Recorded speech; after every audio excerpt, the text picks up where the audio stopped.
Last month, I took my wife on a road trip.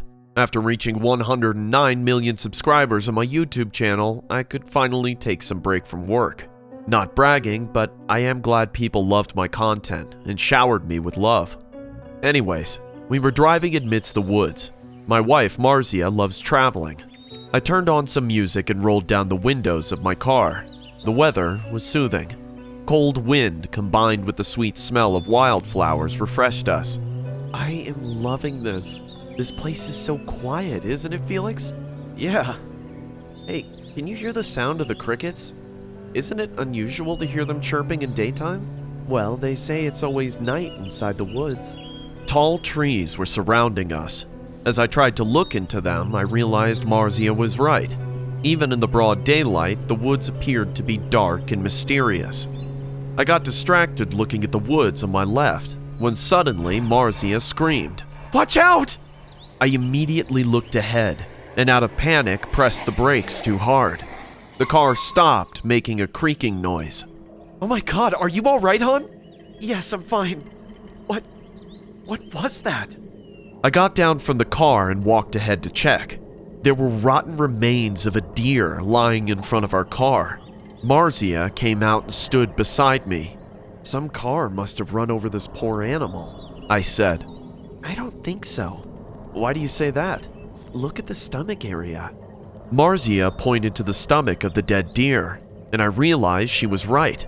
The deer's stomach was cut open.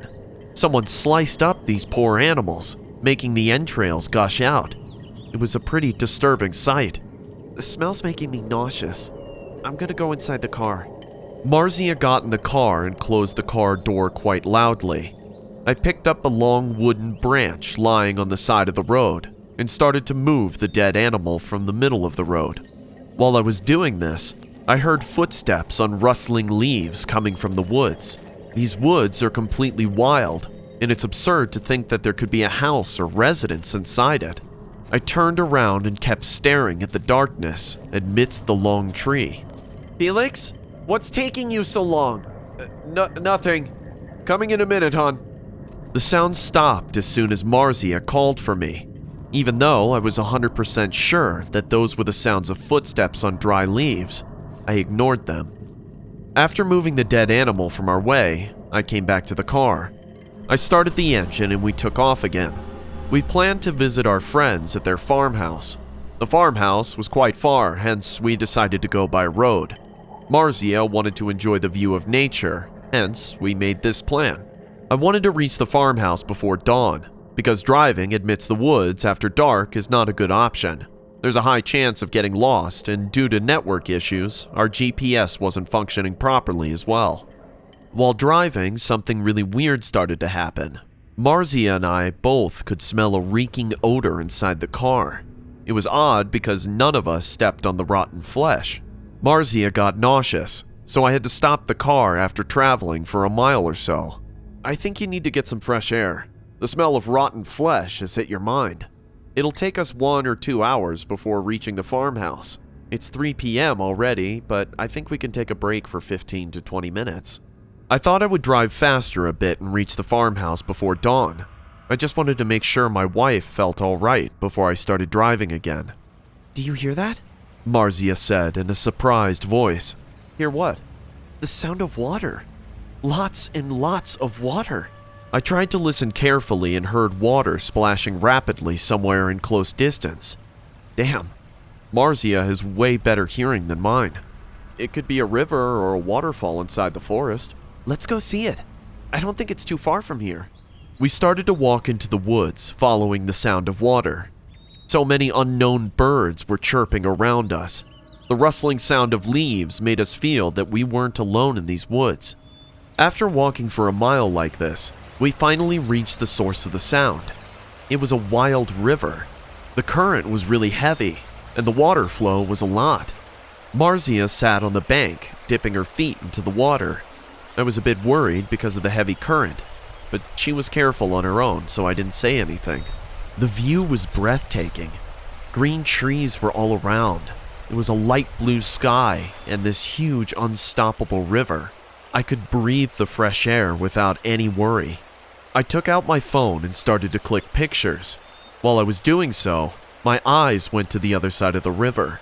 I saw a creepy-looking man standing on the other side of the river and watching Marzia with his dead, cold eyes. I wanted to tell him to get lost, but he wasn't doing anything, just standing under a tall tree and watching us. Felix, did you see that guy there? Why is he staring at us like a freak? Ignore him, Marzia. Must be some homeless person. Marzia was dangling her feet in the water. I was happy to see her all charged up and relaxed at the same time. I thought to wash my face in the clear river water, so I walked towards the edge and crouched on the ground to touch the water. Hun, can you please hold my phone while I wash my hands and face? Sure, give me... I gave her my phone and started to wash my hands in the cold, clear water. Marzia took the phone from me and started to click pictures. She walked into the shallow water at some distance from the bank. Now she was standing in the river. The water level was up to her knee. Please don't go too far, hon. The water current is really strong in the middle of the river. Yeah, I'll be fine. I got busy washing my hands. As soon as I splashed the water on my face, I saw the man on the other side wasn't there anymore, and I immediately heard my wife screaming out loud. I looked and saw Marzia was drowning in the river, and that creepy man was pulling her. She was screaming like crazy. I jumped right into the river without wasting a single second. By that time, the man had pulled Marzia into the depth of the river, and now he started to swim away towards the opposite side of the river right where we first saw him. I knew that if I didn't catch her soon, she would float away due to the water current. I swam as fast as I could. I saw her hand floating away and I realized I wouldn't be able to reach her in time. Suddenly, I noticed a huge log floating on her left, stuck in the mud deep down. Grab that log, hon! Grab it, now! The heavy water flow mixed with the fear of being pulled down by some creepy stranger might have numbed her in pain. But thank God she stretched her hand and grabbed the log with all of her strength. I swam with more speed, and with great difficulty I caught her hand and pulled her right from the water. When I sat her down on the bank, she was panting and sobbing in fear. I looked at the other side, thinking that if I caught that psycho, I would choke him into this river. But he was nowhere to be found. We didn't stay there for one more second.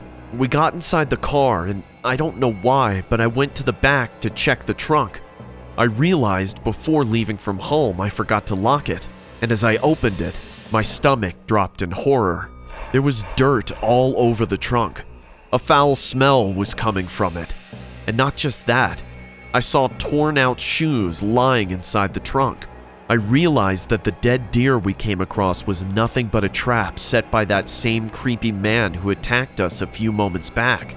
While we were talking and inspecting the dead deer, the man might have crawled inside the trunk and came all this way with us. The reeking smell in the car was coming from his body. I still don't know why he tried to kill us, or even followed us. But a few months later, after this incident, I read about the mysterious death of a high school teenager. The cops said she went hiking in the woods with her friends and got into the same river for a swim, but somehow she floated away in the current. But her friends said she was suddenly dragged by an unknown force into the middle of the river, though they didn't see anyone suspicious around. Do you think it was just an accident? Or is that man still there, waiting for his next victim? Before starting the story, I would suggest you guys to go subscribe to the channel.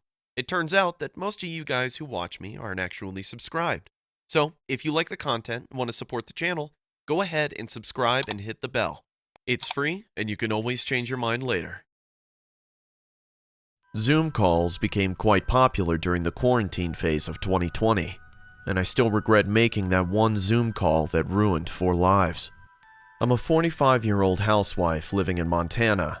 After the lockdown got declared, we all got locked up in our houses. But to pass the time, I often talked to my friends using Zoom.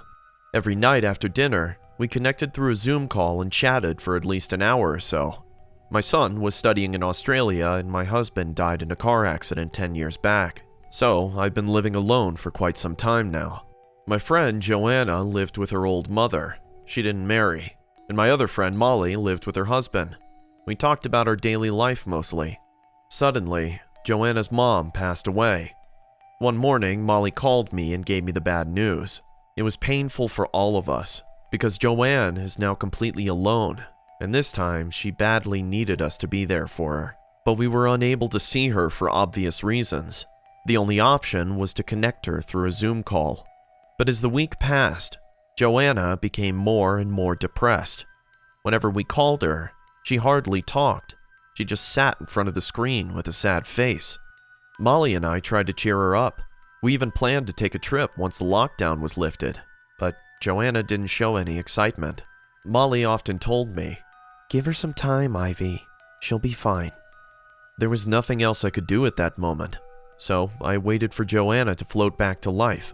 I realized that it would take some time, but didn't know the change would occur so fast and unexpectedly. Joanna suddenly stopped attending our Zoom calls, or any calls for that matter. She completely disappeared from our lives, cutting all ties. Molly and I called her neighbor, Mr. Cromwell. He said, "Joanna hardly comes out of her house. At night, I could see candle lights from her bedroom window. I'll check on her tomorrow and let you guys know."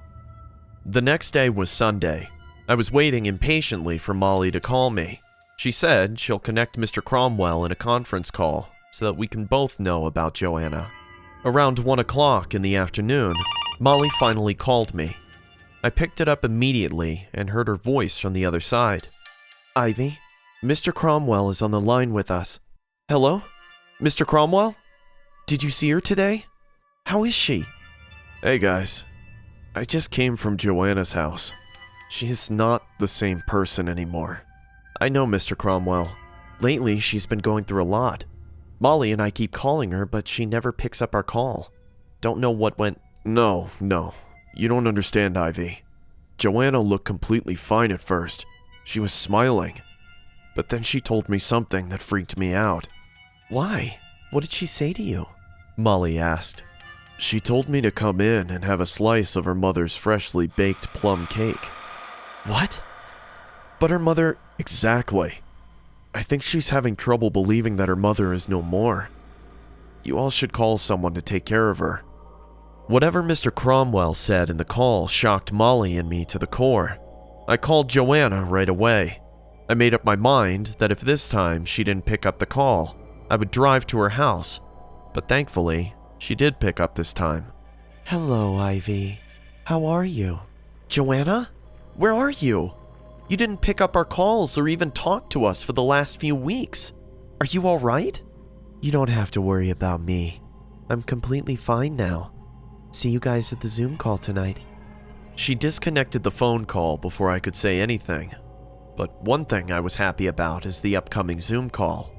I informed Molly that Joanna will be joining us again tonight. She became excited too. We decided to confront Joanna about her health at the video call. That night I finished dinner early.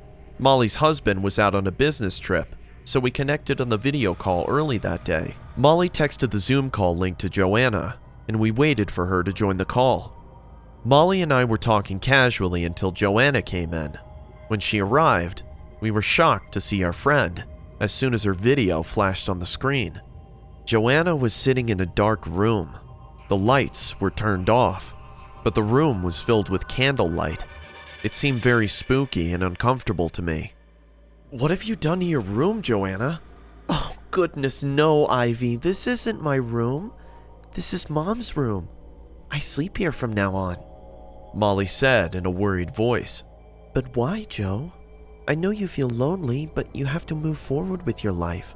This isn't the way to—" "But why would I be alone?" I could see a weird look in Joanna's eyes, as if Molly had said something absurd. "What do you mean?" "Joanna, darling, we all miss your mother terribly. She was the nicest mother one could have, but you have to accept the truth. She's no more, Joe." "What are you saying, Ivy? My mom's not dead. She's right here with me." "Yes, I know. She will always be with you, watching over you, Joanna. Please, don't be so hard on yourself." "No! You are not getting it! My mom is right here, with me, right in this room, right now!" The hair on the back of my neck stood up immediately. What is she saying? Molly said in a panicked voice. "What? What are you saying, Joanna? Your mother's dead. How can she be in that room with you? Oh my God! Can't you see her? She's right behind me. Joanna's eyes widened as she kept on making such bizarre claims like a lunatic. Joe, please stop behaving like this. You're scaring us, Molly said in a sobbing voice. Now I get it. You can't see her because of the darkness in my room. Wait, let me show you guys. Joanna stood up and lit a candle. She then placed the candle right next to the bed on a wooden table. What I saw gave me goosebumps. A woman was lying on the bed, facing her back to the camera. Joanna got up holding the tablet in her hand. She then said in a spine-chilling voice, Mama? Mama, look! Molly and Ivy are here. They want to talk to you, Mama. She then looked at the camera once again and said, I'm turning on the back camera so you guys can see her face. You guys will realize how peacefully she's sleeping here. What in the hell is she doing, Ivy? Molly screamed in terror. I was speechless because I didn't know what to say. There was indeed a woman lying on the bed. As soon as Joanna turned on the back camera, we realized that a living nightmare can be. There was a corpse lying on the bed. Maggots were crawling on its face. The eyes were hanging on the cheeks. It was evident that this is a dead woman's corpse that had just started to rot horrifyingly. Molly screamed and fainted on the ground. Joanna kept laughing like a maniac. I could hear her saying, Look, Mama! Look, my friends are here to see you. They weren't believing me when I told you you were here with me, but now look at their faces. Joanna now is in a mental institution. I called the cops and her neighbor, Mr. Cromwell. We came to know that Joanna stole her mother's corpse from the hospital morgue and brought it home. The fact of losing her mother hit her hard. Molly and I are going to go visit her tomorrow. It's just terrifying to see what grief and loneliness can do to people.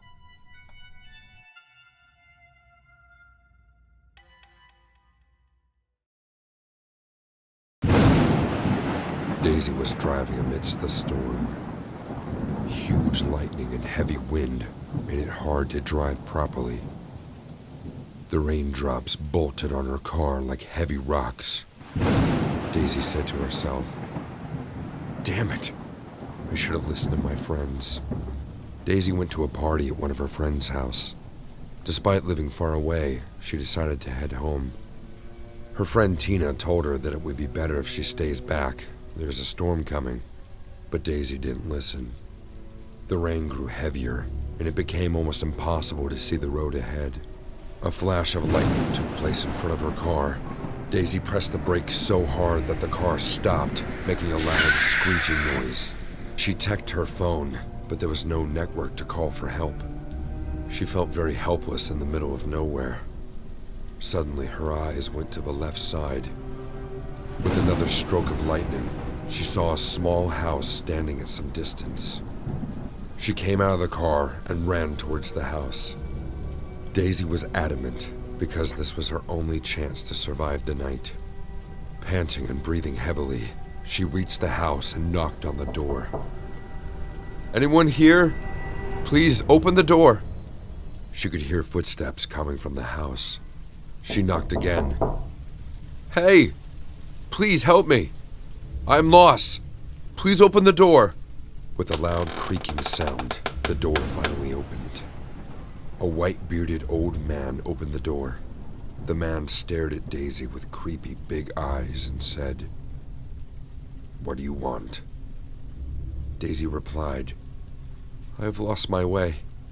Do you have a phone so that I can call someone for help? The man said, There's a phone in the living room, but I don't think it will work now. Whenever there's a storm, the phone lines get dead here. The man moved away, and Daisy entered the house. It was a small wooden house with no electricity. There were candles everywhere. The ambience in the house spooked Daisy a bit. She walked towards the telephone and picked it up to dial Tina's number. No matter how many times she tried, the line remained engaged. The man said, "If you want, you can wait for her until the storm stops. Then you can drive back. This road goes back up to the nearest town." Daisy smiled awkwardly and said, "Okay, thank you." The man gave her a cloth to wipe her hair, then offered her a glass of wine. Daisy sat near the fireplace. She was feeling chilly. She looked around to see the house more clearly. She then asked the man, "I'm Daisy, and you are?" The man replied in a serious voice, "I am Joe. People call me Dead Joe." Daisy's eyes widened in fear. She said in a hesitant voice, "What? Why do people call you that?" Joe replied, "When someone dies in the town nearby, they bring the body to my house. Did you see the vast field behind my house? That's our local graveyard. I am in charge of burying the dead here. This has been my family business." Daisy got up in fear and said, "What? You keep dead bodies in your house?" Joe started to laugh hysterically. Daisy said, I'm going to leave now. The storm has stopped." She went towards the main door to leave, just when Joe grasped her hand tightly. Daisy looked back at him and saw his eyes had turned white. There were no pupils inside of them. Daisy screamed and said, "Let me go! Please! Leave my hand!" Joe got close to Daisy's face and said, "They are coming. They all can't help but see me every night. They used to scare me before, but now I like their company. Look, there they are." Joe pointed out through the window. What Daisy saw made her stomach drop in horror. There were black shadows outside. They were coming towards the house while floating in the air. Their whispering voices made her ears numb. Daisy screamed and pushed Joe away. Joe kept laughing like a maniac. The shadows started to cry, scream, and laugh.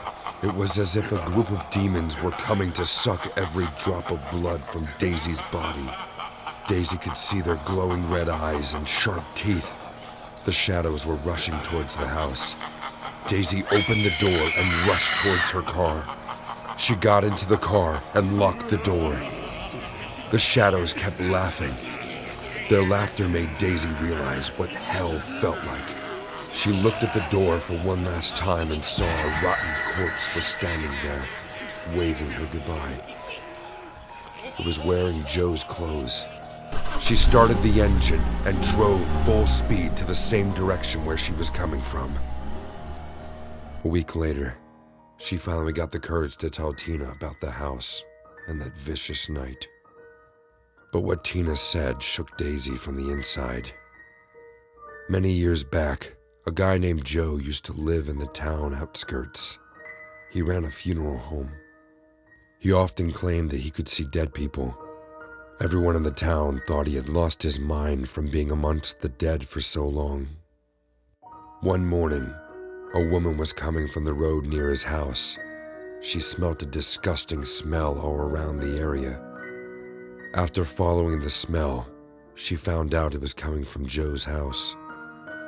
The main door was locked from the inside, so she came back to town and told everyone about the weird encounter. The town people broke down the main door of Joe's house and got in. They found Joe's rotten dead body lying on the floor, and what was even more terrifying than that was his eyes.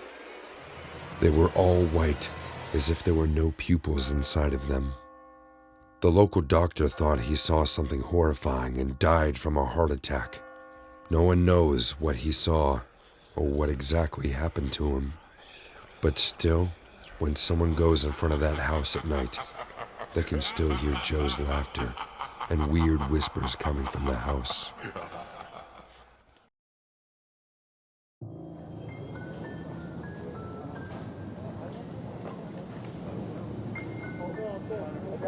I was in college when I met Nina. She was my roommate. We became good friends in a very short span. She was bubbly and cheerful. We two became popular in no time. Her boyfriend, Matt, often held parties at his farmhouse. We used to go there, get drunk, and pass out. I mean, we were young, and who thinks about the future at that age? Nina was a jolly, cheerful girl. Every boy in college had eyes for her, and every girl envied her for her popularity. It was a rainy afternoon. We didn't go to college that day. Nina and I were chilling in our hostel. I was watching videos on my phone lying on my bed. Suddenly, I saw Nina coming out of the bathroom wearing revealing clothes. "Hey, where are you gonna go in this rain?" I asked. "No, stupid. I am not going anywhere. I have to click some pictures for my OnlyFans account." "You have an OnlyFans account?" "Yeah, how else do you think I buy all these clothes and jewelry?" Nina's a shopaholic because she spends a lot of money to buy clothes, makeup, and all. But I didn't know she has an OnlyFans account. I said in a worried voice, "But, Nina, do you think it's a safe way to earn money? I mean, there's so many creeps out there, and what if someone takes advantage of your photos?" "Relax. I don't show my face in those pictures, and anyways, no one is interested to see my face here."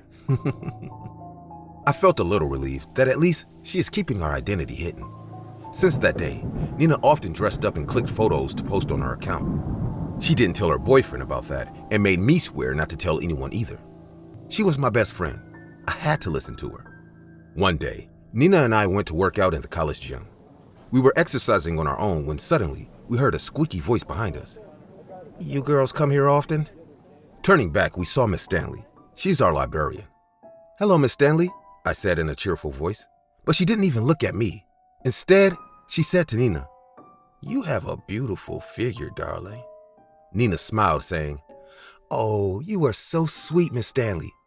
She checked her out from top to bottom and said, "Is that a mermaid tattoo on your waist, Nina?" "Yes, Miss Stanley. You like my tattoo?" Miss Stanley laughed and walked away.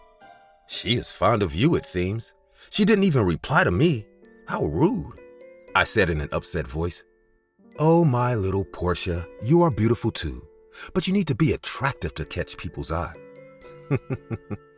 I won't lie that it didn't feel insulting, but I knew Nina said this casually.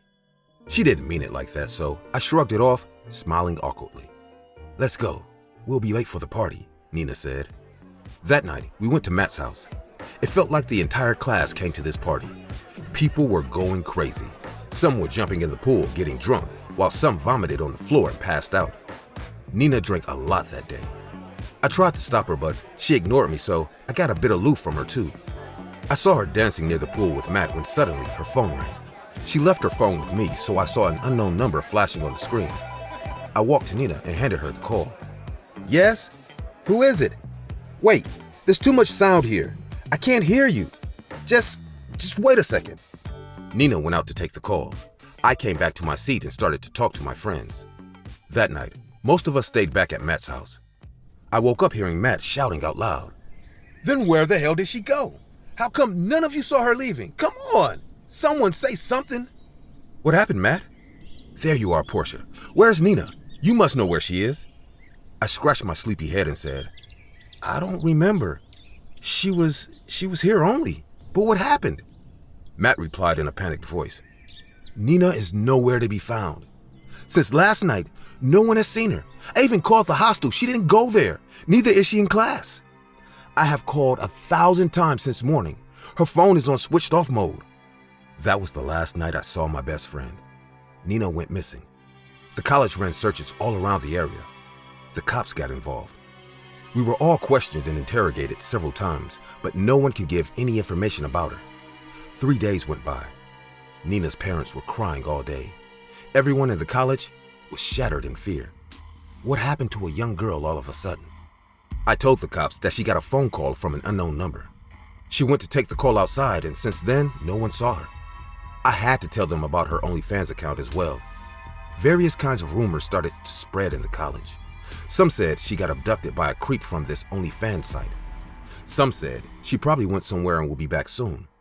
But I knew something bad happened to my best friend. Suddenly, the cops found footage from the CCTV cameras placed on the light post near Matt's house.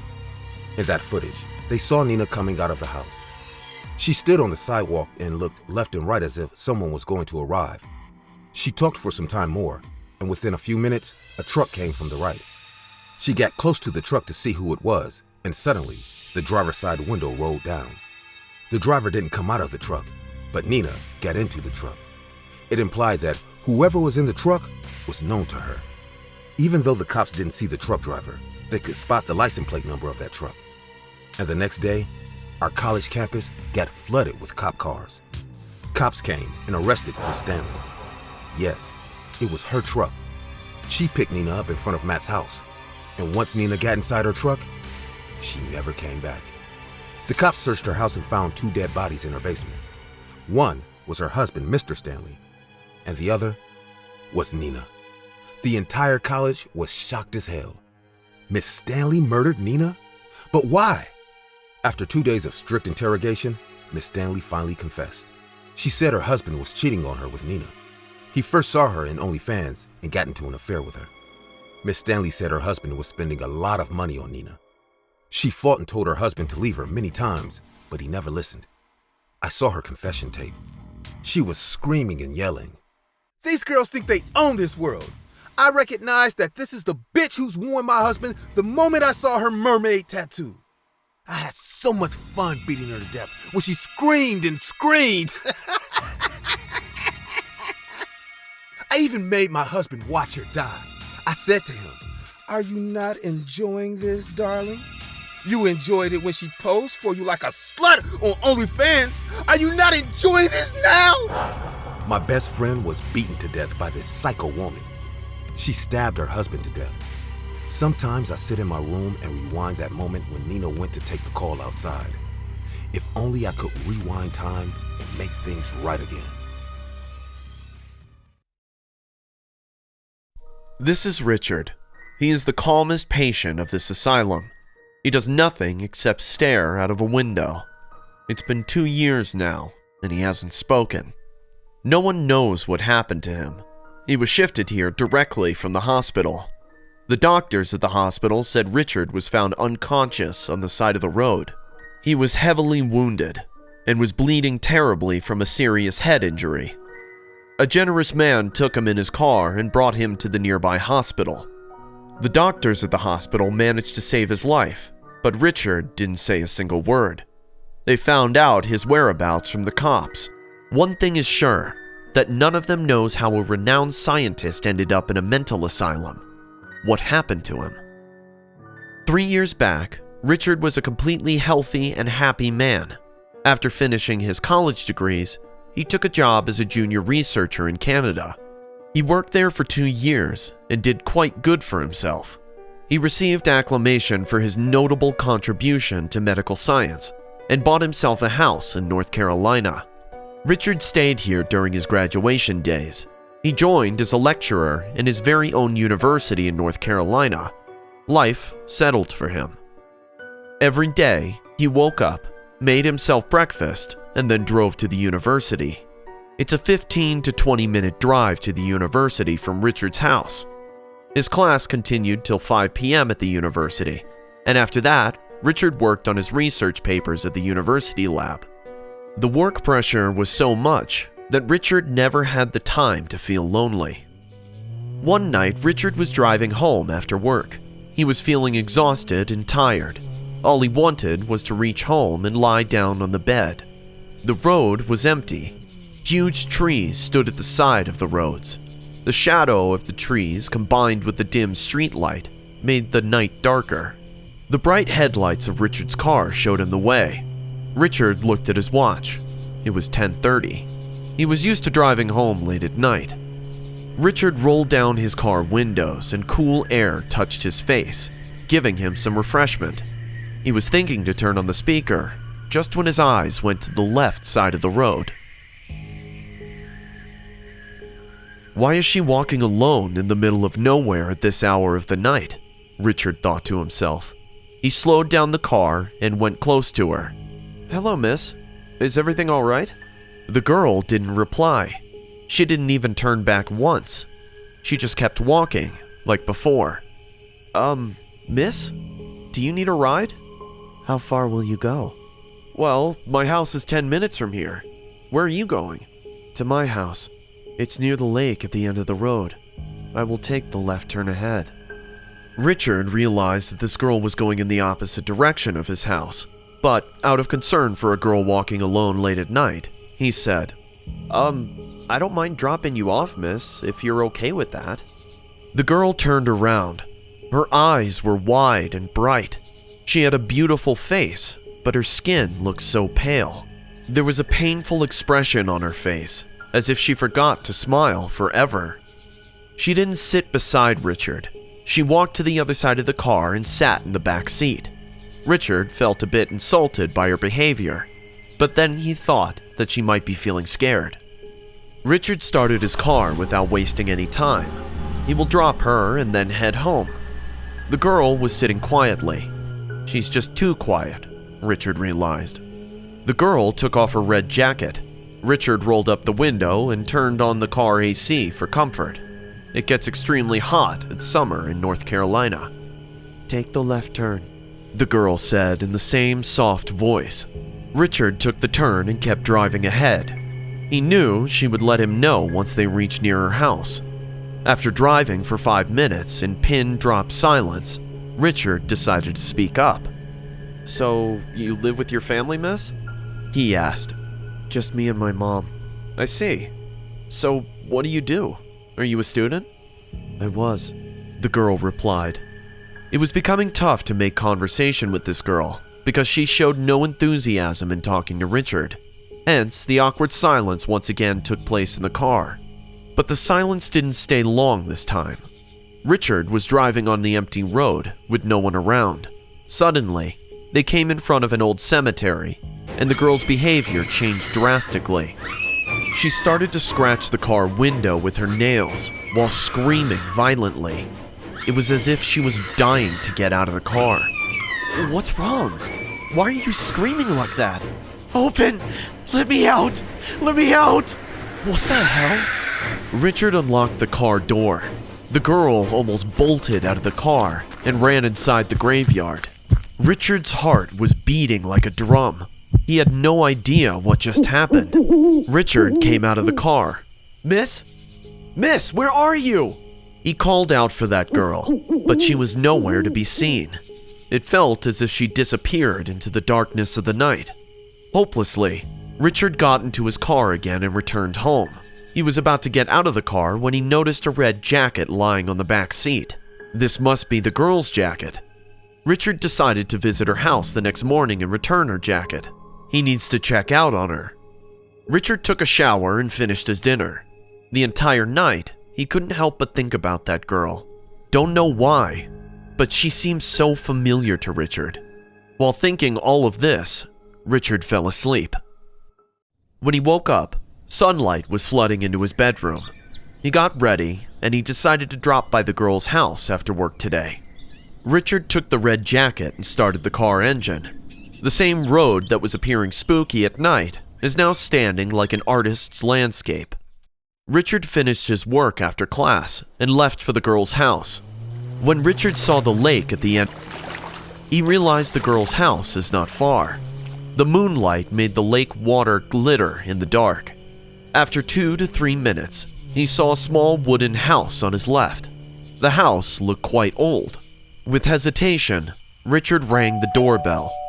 A few minutes went by, but no response came. He again rang the doorbell. This time, he heard slow footsteps approaching the door. A feeble old woman opened the main door. She seemed old, but her face looked older from sorrow and pain, just like the face of that girl from last night. Ma'am, my name is Richard. I gave your daughter a lift last night while she was coming home. I would have dropped her home, but she got off near the cemetery without saying why. She even forgot her jacket in my car. I hope she got home safely last night. I just came to give her jacket. If you can... Ma'am? What's wrong? Is your daughter all right? This can't be my daughter's jacket. There's no way that she could ask for a lift. Why not? It's been 7 years since my daughter was found dead in that cemetery. Some monster gouged her eyes and cut out her heart. She died a horrible death. My poor Lydia." The woman broke down into tears, holding the main door. Richard noticed a big photograph hanging on the wall nearby. The same girl from last night was in the photograph, except she was standing in front of the science lab of North Carolina University. Oh my God, it was her. Richard stumbled back to his car. He remembered her. The car took up speed as Richard pressed the accelerator hard. Richard remembered this girl. It all happened during his college days. One night, Richard was wandering around, being all high in the graveyard. He took a challenge proving that there was no such thing as ghosts. He thought he was the only one around in the cemetery, but suddenly, he heard a girl screaming at the top of her lungs. He followed the screams and found 3 people torturing a girl. Richard hid behind a bush and watched those men conduct a satanic ritual at that hour. At the end of the ritual, Richard saw those men sacrificing the girl and attempting to take her life. Richard was extremely scared. He ran away that night. When the cops discovered the girl's body, Richard kept his mouth sealed, even after seeing those men who murdered her. Richard kept quiet to save himself from trouble. He behaved like a coward, and maybe this is why Lydia came to take her final revenge that night. After meeting Lydia's mother, Richard was rushing home. He was out of his mind. He couldn't believe he gave a lift to a dead girl last night. A sense of guilt mixed with fear numbed Richard's mind. He was almost near the turn when the same girl from last night came running towards his car from the bushes. Her eyes were hollow. There were no eyeballs in them. There was a big hole in her chest where her heart should have been. "You could have saved me! You could have saved me!" Richard screamed with seeing this vicious figure. "Ah!" and drove his car into a nearby tree. He hit his head, but somehow dragged himself out of that car and started to run on the road. He didn't look back. He was scared, as he thought the girl might be following him. Still, he fainted on the road that night after running for some time. It's been 3 years since. Richard hasn't spoken a single word, but today, Richard heard 2 investigators talking to a man. They were standing near his room. The man was saying, "The Foundation has named her SCP-1337, the Vanishing Hitchhiker. We're still researching about her. There's a lot more we don't know yet, but the tough part is to find out how did she end up being like this." Should Richard tell them how? Or is it too late already? Hey guys, it's me, your favorite YouTuber. I always try to do something groundbreaking in each video, and for the last video, we kinda went too far. I'm sure you all know about the infamous Amityville House in Long Island. It's considered to be one of the top most haunted houses in America. Last week, I went there with my friends Chris and Chandler, and I would like to share the terrifying experience we had. One morning, I woke up and got a call from Chandler. As I picked up the phone, he said, "Hey man, I just got permission to spend the night at the Amityville House, though the bank said we would be entering there at our own risk." I got charged up with excitement. Even though the house is available for stay at the cost of $850,000, no one dares to buy it. We didn't have that intention either, so we only arranged it for one night. I texted Chris to start packing, as tomorrow we'll be going there. I got up from bed and made some breakfast. The doorbell rang and a delivery guy brought the equipment that I would be needing to shoot there. I ordered some of the best quality walkie-talkies, night vision cameras, noise-canceling headphones, and a remote-controlled temperature detector. It's said by paranormal researchers that sudden drops in temperature signify that a spirit is nearby. I don't know exactly if it'll work, but there's no harm in checking it. So, finally, at around 9 p.m., Chandler and Chris came to pick me up, and we started our journey. It was a warm summer night. We were all extremely excited. You all know Chandler, even though he was a bit scared, was trying hard to suppress it by making jokes. I was driving the car while Chandler sat beside me, and Chris on my back. Suddenly, Chris said, "Never thought we'd get to spend a night at the Amityville House. I hope you're well aware of the history of this house, Chandler." I laughed and said, "Why don't you tell us in detail, Chris? It'll take half an hour or more to reach there. And anyway, I never got the complete story of why that house became so terrifying in the first place." "Sure. I did quite a bit of research on that house over the past few weeks, so here you go." In the early morning hours of November 13th, 1974, a man named Ronald DeFeo Jr. shot and killed his mother, father, and 4 siblings while they slept in their suburban home at 112 Ocean Avenue, Amityville, New York. DeFeo was convicted for their murders, and he remained in prison today. Now, this brutal mass murder made the house infamous. It became available for stay again. In December 1975, the Lutz family moved in, George and Kathy Lutz, along with their 3 children, but lasted just 28 days in the house. Now, they said terrifying paranormal activities took place during their stay, which they linked to the murders.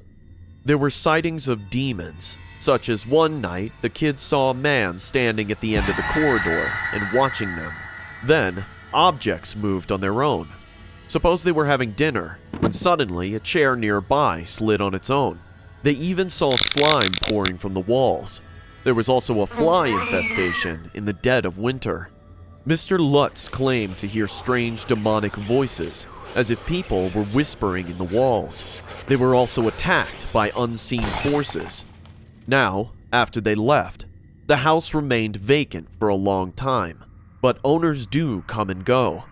None of them reported any supernatural sightings so far. The house is going to be auctioned soon to find its new buyer, so tonight we'll be on our own at that house. I won't lie, I got goosebumps after realizing that this is where we'll be spending the night tonight. At around 1 a.m. we reached our destination. It was my idea to go there at that hour, and I still regret that. As I drove the car close to the house, I could tell everyone's heartbeat got faster. The area was completely quiet. After all, it was past midnight, and we were at the Amityville house. "Here comes the Amityville house. You ready for some horror, guys?" I said. Chandler didn't laugh, because I could already sense the nervousness in him. We parked the car near the house. Chandler had the key, so he led us. We took our equipment and followed him. After unlocking the door, we entered the house. The wide living room stood in front of us, followed by a huge wooden staircase right in the middle. "The bedrooms are upstairs," Chandler said. "Yeah, that's where the cops found the bloody bodies of the entire family," I said, and we started to arrange our cameras. You know what I found most disturbing about this entire murder? What? All of the 6 family members were found dead in that room, and all of them were sleeping, facing upside down on the bed. Don't you think that's a bit unusual? I laughed and said, "Well, the entire story's unusual. I mean, some people say there's been a second murderer involved in the case who never got caught. Can you imagine how terrifying that is? I mean, guys, what was that?" We took out our flashlights and started to walk upstairs. The house had electricity, but we chose to keep the lights off for a spooky ambiance. Our heavy steps were making the wooden stairs creak. We stopped in front of the first bedroom door. Chris said in a low voice, "This was the room of Mr. and Mrs. DeFeo. Their son, Ronald DeFeo, must have shot them from where they were standing now." His words gave me chills. Suddenly, I saw Chandler was nowhere. The hair on the back of my neck stood up like sharp needles. "Where's Chandler? He was right behind us." "I don't know. I thought he was coming with you." Chris and I immediately started looking for him. "Chandler? Chandler! Where are you?" We checked all the bedrooms upstairs, but he wasn't there. We came down rushing, and I was just about to take the last step when Chandler jumped from the darkness, scaring the hell out of us. "And you guys thought that I would be the one who would be scared easily." "Not funny, you dumbass. Come on, Chandler, if you're so brave, then prove it. Don't try to scare us like a kid," I said in an angry voice. "But I did scare you, didn't I?" Chandler started to laugh again. "Okay, you think you're brave enough? I challenge you. If you could spend 5 minutes inside any one of those bedrooms in the dark, I'll buy you anything you ask for. Fine. Which room do you want me to go in? Why not Ronald DeFeo's room? Chris added. Sure. Switch on your walkie-talkies. And if you guys try and prank me, then I'll be the winner by default. Remember that. None of us will prank you. Let's just see how brave you are. Chandler walked upstairs and we followed him. Here I go. See you guys after 5 minutes. He then went inside the bedroom and locked the door from inside. Chris and I stood in a distance and started our stopwatch for the countdown. It's dark in here, guys, but I can take this, Chandler said in his walkie-talkie. No talking, just be quiet. A minute went by and nothing happened. The house was getting really cold all of a sudden. I checked the time on my phone and it was 3:10 already. So far, we didn't see anything paranormal. Hence, Chris was getting impatient. We waited like that for 4 minutes straight. No one was talking. It was just pin-drop silence. Chris was shooting the incident on his camera. I think Chandler was right. This place is not at all haunted. But as soon as Chris said that, the doorknob started to go up and down horrifyingly. Chandler, stop doing your sick stunts. You aren't scaring us anymore. What? I can't even see the doorknob. It's so dark. You guys are doing this to scare me. The doorknob was moving like crazy. I don't know what happened inside, but I heard Chandler screaming at the top of his lungs. Chris and I bolted on the door. Chandler, open the door! But no sound came from inside. Chandler's walkie-talkie lost its connection as well. Without thinking much, we kicked hard on the door together, and it swung open. Chandler was lying on the floor unconscious. He was gagging in fear. Chris and I lifted his hands onto our shoulders, and we were about to leave the house just when we heard a huge gunshot right in the room. Someone fired from the darkness of the room, and a sudden flash of light took place. In that flash, we saw 2 bloody dead bodies lying on their stomach on the same bed where Mr. and Mrs. DeFeo were murdered. Oh my God! We have to get out of this house right now! Hurry, Chris! I can't explain how we got out of that house carrying Chandler, but as soon as I got into the car, we locked the door and drove away. On the way home, Chris and I didn't say a single word, except when we reached home. Chris said, I noticed the time when the doorknob started to move rapidly. It was at 3:15 a.m. So, what happened at 3:15 a.m.? I asked. George Lutz was said to wake up at 3:15 a.m. every morning, which was around the time Ronald DeFeo carried out his murders.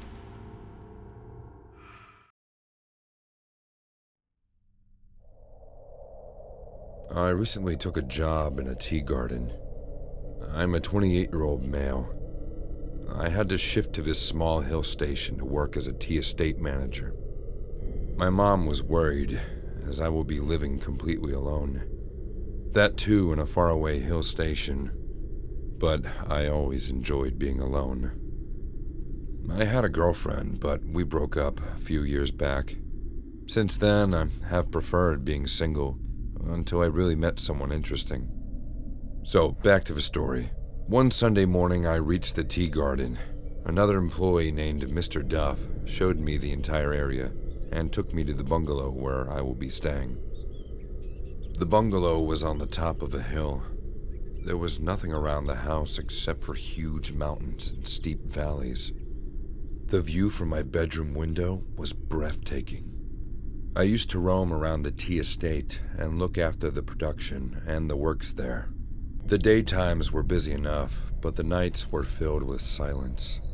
Except for the blowing of the winds and the chirping of crickets, there was not a single sound after the sun was set. The first week went without any trouble, and I started enjoying my life in solitude. But suddenly things took a different turn.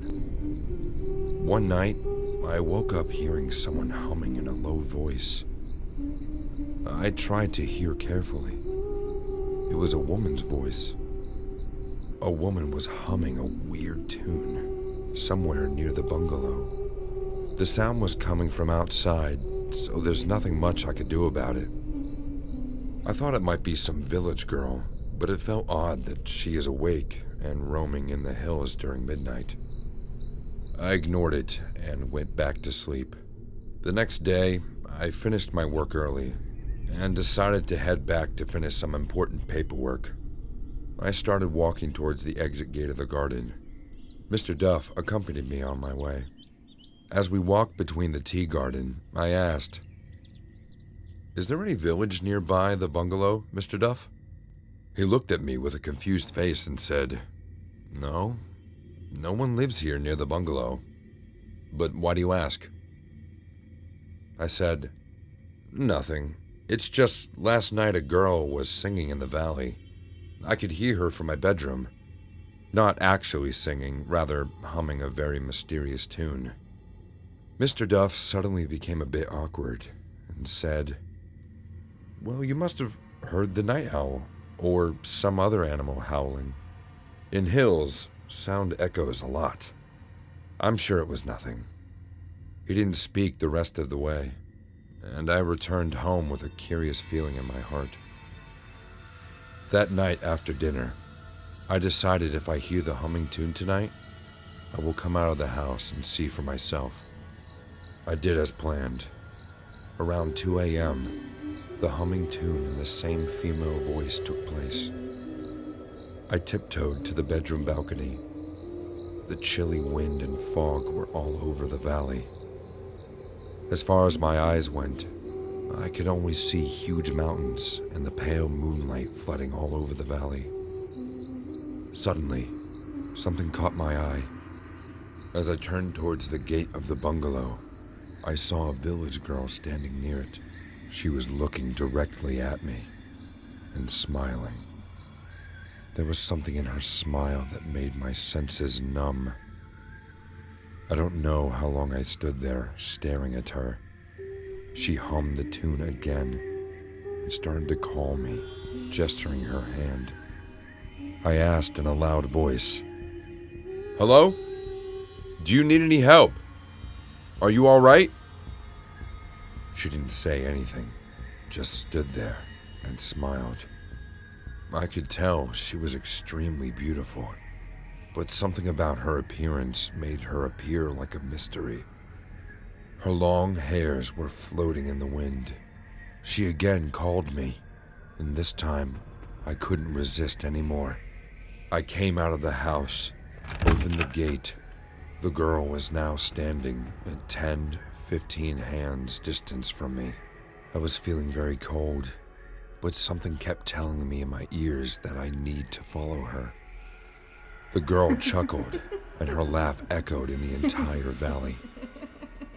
She then said, "I am lost. I am trying to find my way in the dark. Can you help me?" There was no way I could say no to her, so I just nodded my head. She again said in her crystal clear voice, "My house is down the valley. I am scared to go alone. Would you accompany me there?"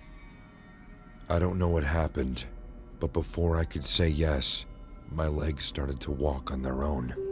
The girl was walking in front of me while humming her magical tune, and I followed her like a child with an empty mind. The way she walked, it felt like she was almost floating in the air. Her feet didn't touch the ground once. We were going on like this when she stopped humming, and suddenly my eyes went ahead. My blood rushed to my face as I discovered she is walking towards the steep edge of the valley. Not just that, she was pulling me with her supernatural power all this way. I realized if I keep following her like this, my body will fall from this 1,000-foot drop into the valley, and no one will ever find a single trace of me.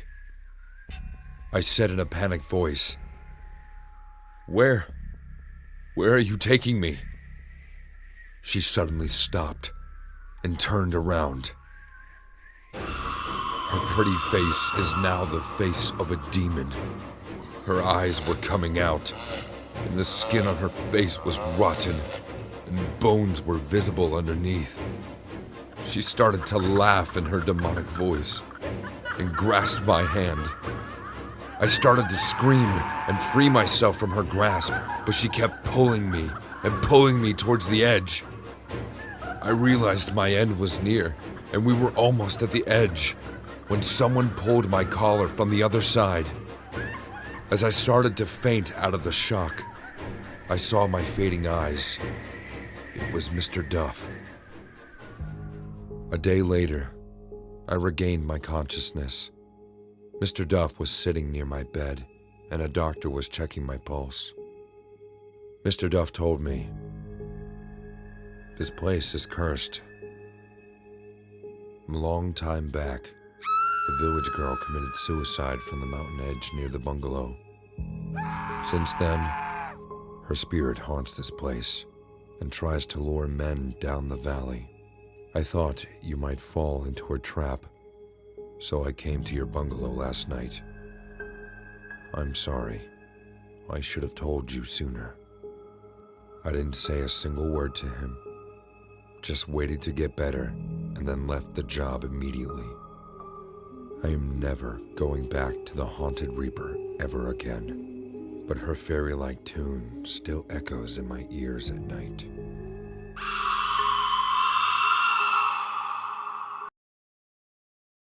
This happened last month, so the memory of this incident is still fresh.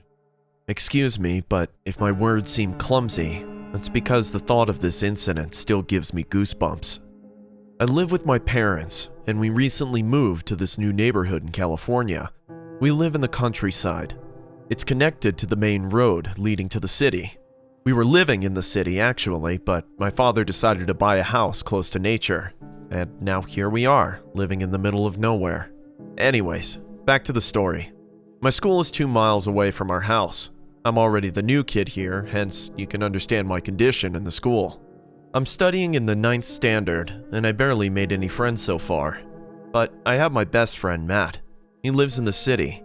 We often talk to each other. Sometimes when I get off, I Zoom call him to video chat for a while. One day, my mom came to pick me up from school. She told me that she'll drop me home and then go to the hospital to visit my grandmother. My dad is already there. She said they'd be home late, so she already put dinner for me in the fridge. Anyway, it's boring at home, so even if I am alone, I don't have much to do.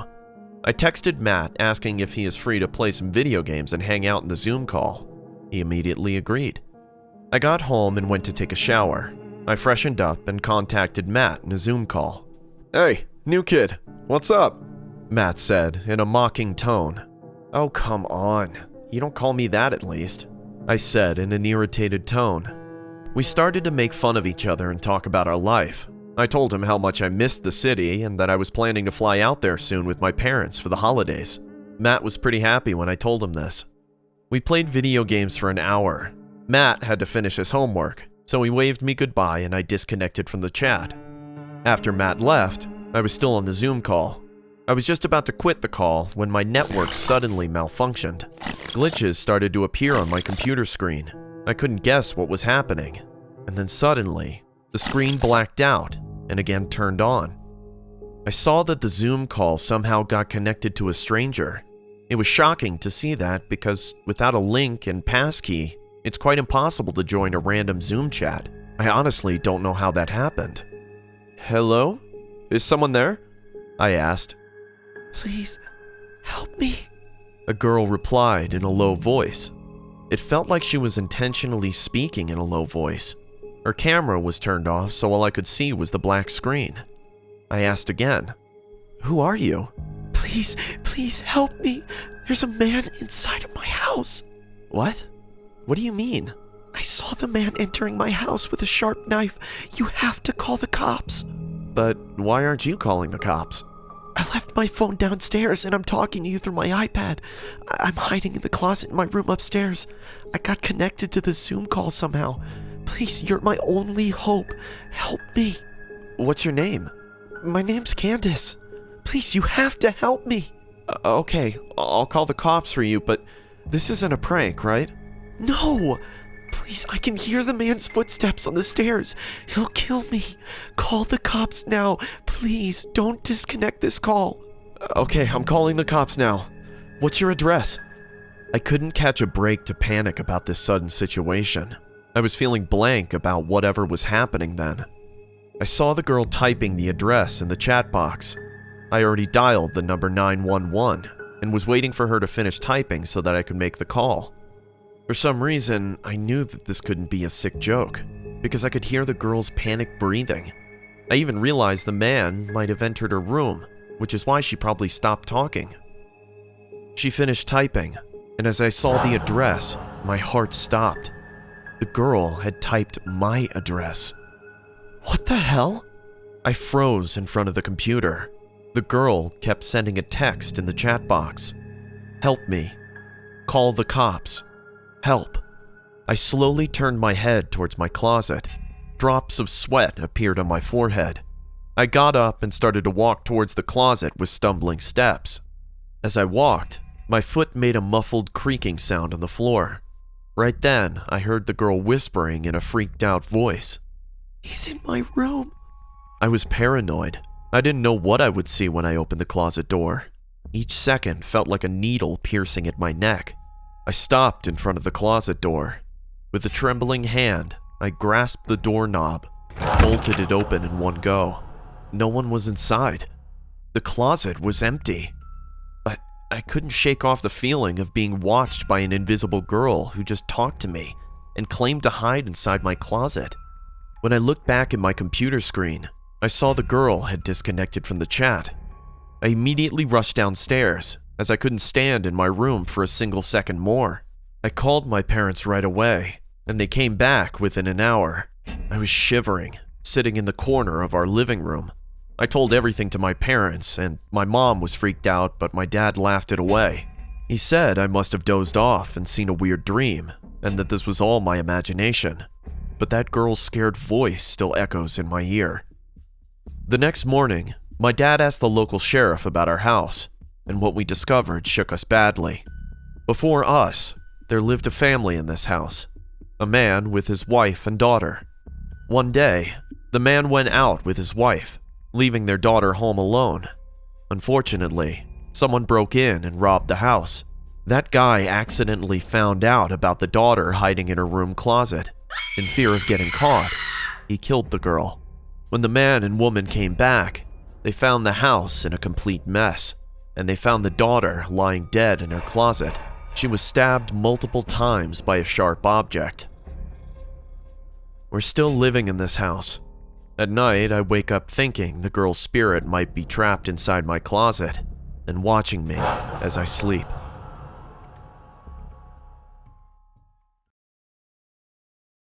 I'm scared to be alone in a parking lot. Yes, it might seem funny to you, but it's true. It's because of one particular incident that shook me. The apartment I live in is quite big, and it has an underground parking lot. Generally, it's a very calm and quiet building. The tenants hardly know each other. I don't even know how many people live here. Anyways, I was coming home late one night. As I entered the parking lot to park my car, I noticed the time on my phone. It was 2:15 a.m. As I entered the parking lot, the wide basement area stood in front of me. There were cars parked to my left and right in a scattered way. The parking lot was not that full. I decided to park my car at a close distance, so it becomes easy to get it out in the morning. I went straight, passing two cars on my left, and took a turn to take the third spot. After parking the car, I came out and started to walk towards the elevator. I was walking in that long, completely silenced parking lot. The only sound that came to me was of the hollow winds. I came in front of the elevator and hit the button, just when I realized I had forgotten my phone in the car. Damn it. Now I have to walk back. I started walking back to the car again. I was about to reach in front of my car, just when I heard footsteps behind me. I turned around immediately, but there was no one inside the parking lot except myself. I thought it was my imagination, so I shrugged it off and walked towards my car. As I finally reached near my car, I noticed a handprint on the driving seat window. What the hell? I didn't remember touching the window while exiting the car. Also, the handprint was really small, like a school kid's hand. I unlocked the car and saw my phone lying on the car seat. I picked it up and turned around to leave, just when I found a woman standing right behind me, unexpectedly. To be honest, I almost had a heart attack. Oh, jeez. I hope I didn't scare you, mister. I got my shit together and said, who are you? I live here. Do you live here too? Yeah. I wanted to ask you, have you seen my daughter anywhere? No, ma'am. Don't mind me asking, though, is this your daughter's handprint? The woman took a close look at the window and then started to sniff the air in a very weird manner. Yes, I think she's hiding here somewhere. Oh, such a naughty little girl. So this woman's daughter left her handprint on my car window. The woman was constantly looking here and there and sniffing the air like a dog. Her behavior told me there's something not right with this woman.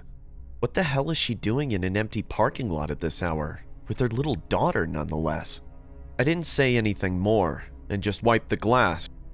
I should get going now. It's kinda late. Good night, ma'am.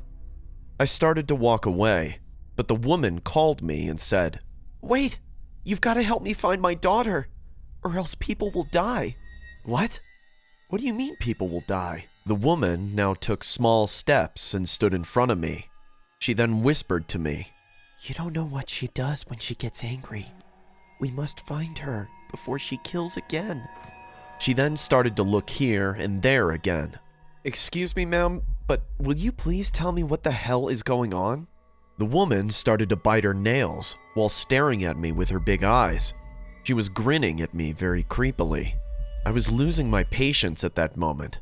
I was about to shout at her, but before I could even speak, she stopped me, saying, Did you hear that? Hear what? Ma'am, are you all right? Here, let me call security for you. Then you can help find your little daughter. How old is she? 6, 8? She only looks big, but she's my little daughter. She suddenly grabbed my hand and started to whisper. Did you hear that? She's coming. She is coming out finally. I looked around, but I didn't see a single kid or even hear a chuckle. Ma'am, there's no one here. You should call the security. I'm telling you. There she is. Now you have surely heard her. There she is. The woman pointed right behind me, and I turned around. At the ends of the corridor stood the emergency stairs. The door was open. I didn't notice that all this time.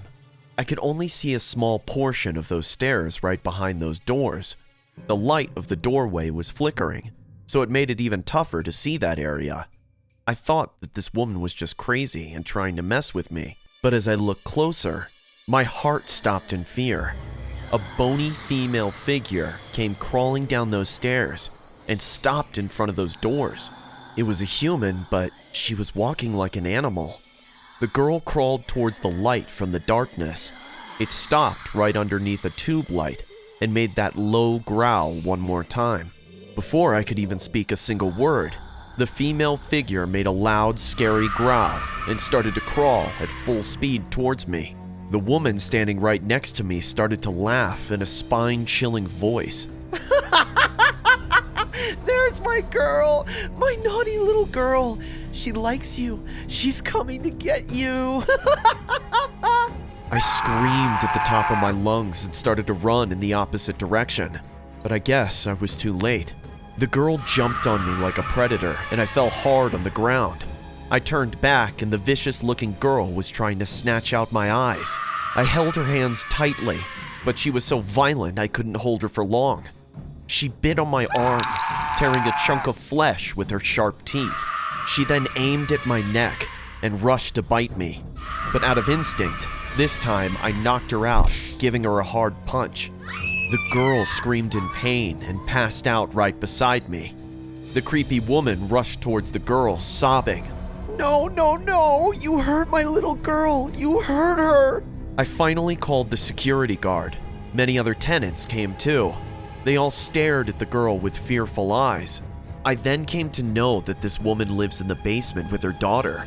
She is delusional herself, and her daughter is also mentally unstable. She used to work as the cleaning lady, but she stopped coming out of the basement. What made me feel even more disgusted was that the security guard knew about this woman and her daughter's condition, yet no one stepped in to help them. Even though the girl scared me and tried to hurt me, she's not herself. I called my friend who runs an NGO. With his help, we put the woman and daughter into a mental institution so that they can be taken care of. Even if the matter was resolved in the best way possible, I still can't shake off the vicious memory of that night. I'm scared to be alone in a parking lot, because as I stare into the darkness of an empty parking lot, I can't help but imagine that girl crawling out from the darkness like an animal and chasing me.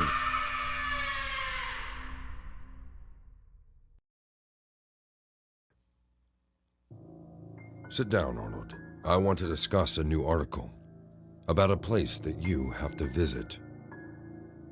What is this place, sir? It's an estate belonging to a man named Charles Moore in Transylvania. He lives there alone. After his elder brother John Moore's death, he inherited the estate.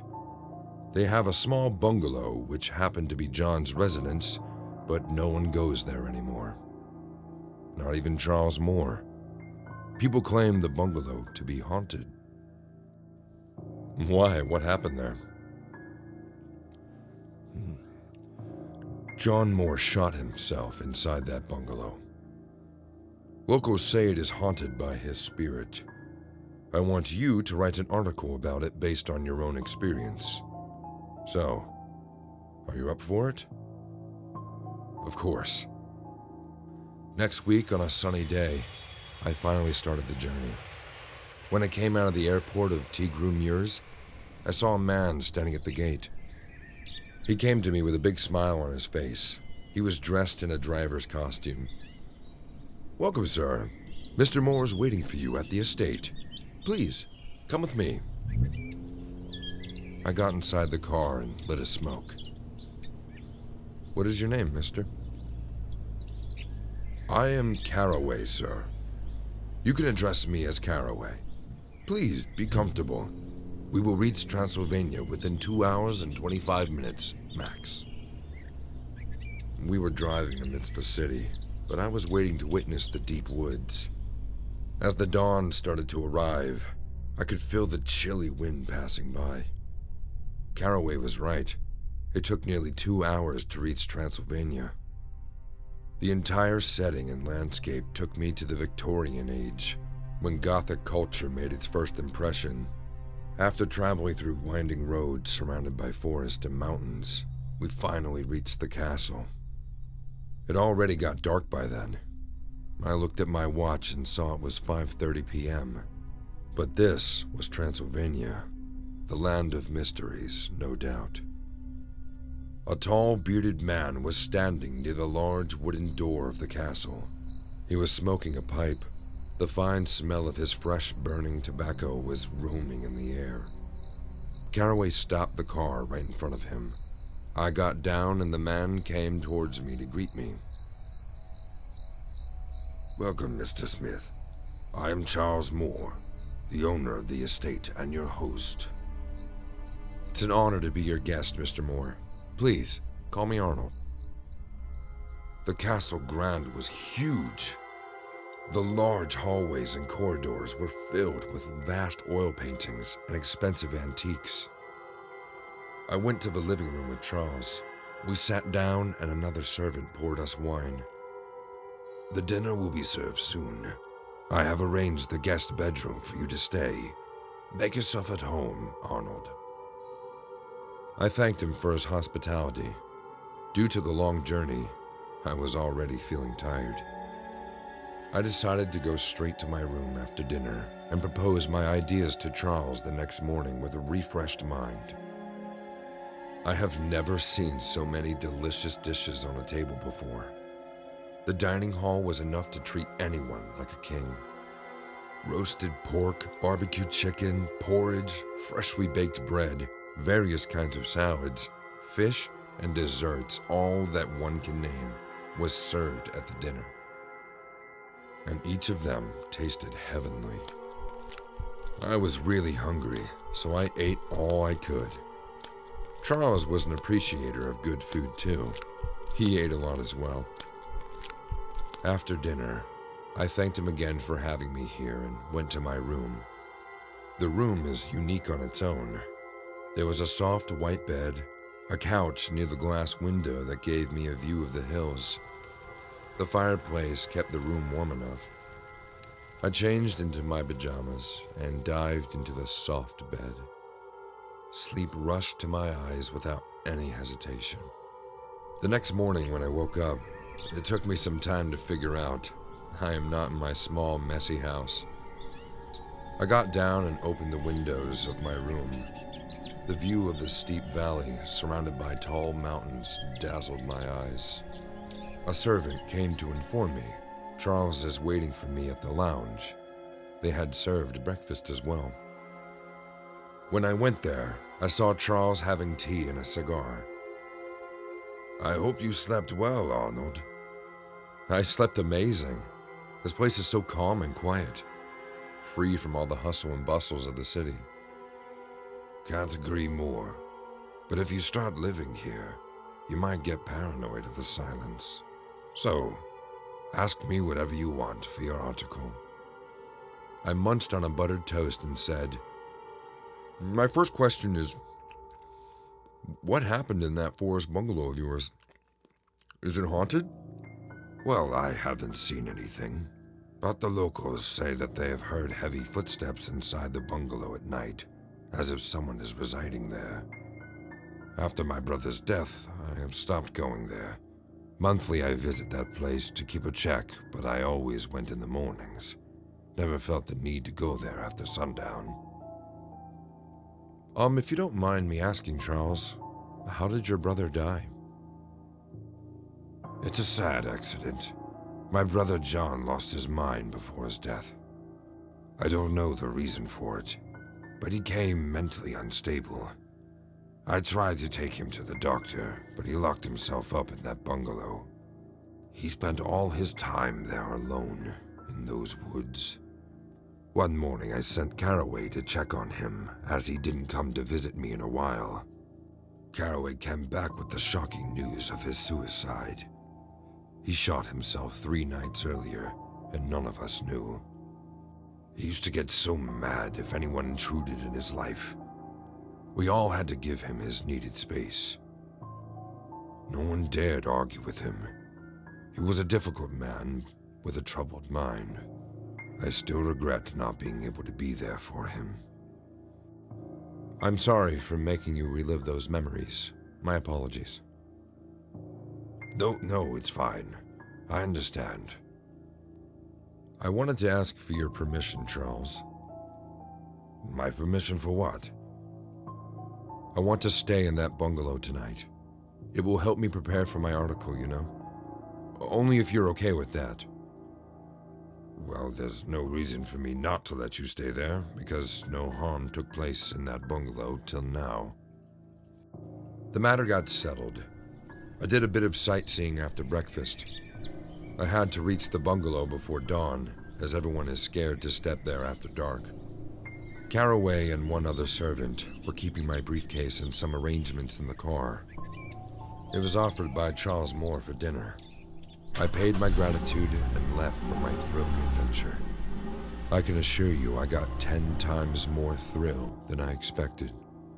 On my way, I asked Caraway, "Mr. Moore told me you were the first person to Sir Mr. John's dead body, right?" "Yes, sir. That was a horrible scene. Sir John was lying on his chair, arms stretched on both sides, with his bloody face up. Blood was all over his face, clothes. His brains were gushing out, and the revolver was lying on the ground. God, what a horrible scene." Caraway closed his eyes in horror. I didn't ask him anything more because the fog started taking over already. When we reached the bungalow, it was completely dark. The howling of wild animals mixed with the chirping crickets created an ultimate setting for a horror movie. "Take care of yourself, sir. I will come and pick you up in the morning." Caraway left. I stood in the doorway watching him driving away and then disappearing in the fog. I got inside. Moonlight was flooding all over the bungalow. I went straight to Sir John's cabin and got comfortable there. I sat in front of the window in a chair.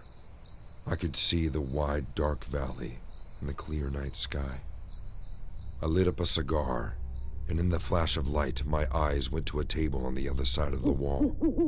There was a wooden chair along with it. I guess this was the same chair where Mr. John Moore shot himself. Can't lie, but goosebumps appeared on my skin. Time went by, but nothing supernatural happened. I realized all these rumors were just rumors. I closed my eyes hopelessly. Don't exactly remember the time, but it was definitely past midnight. The entire place was in dead silence. Just then, I heard footsteps in the corridor.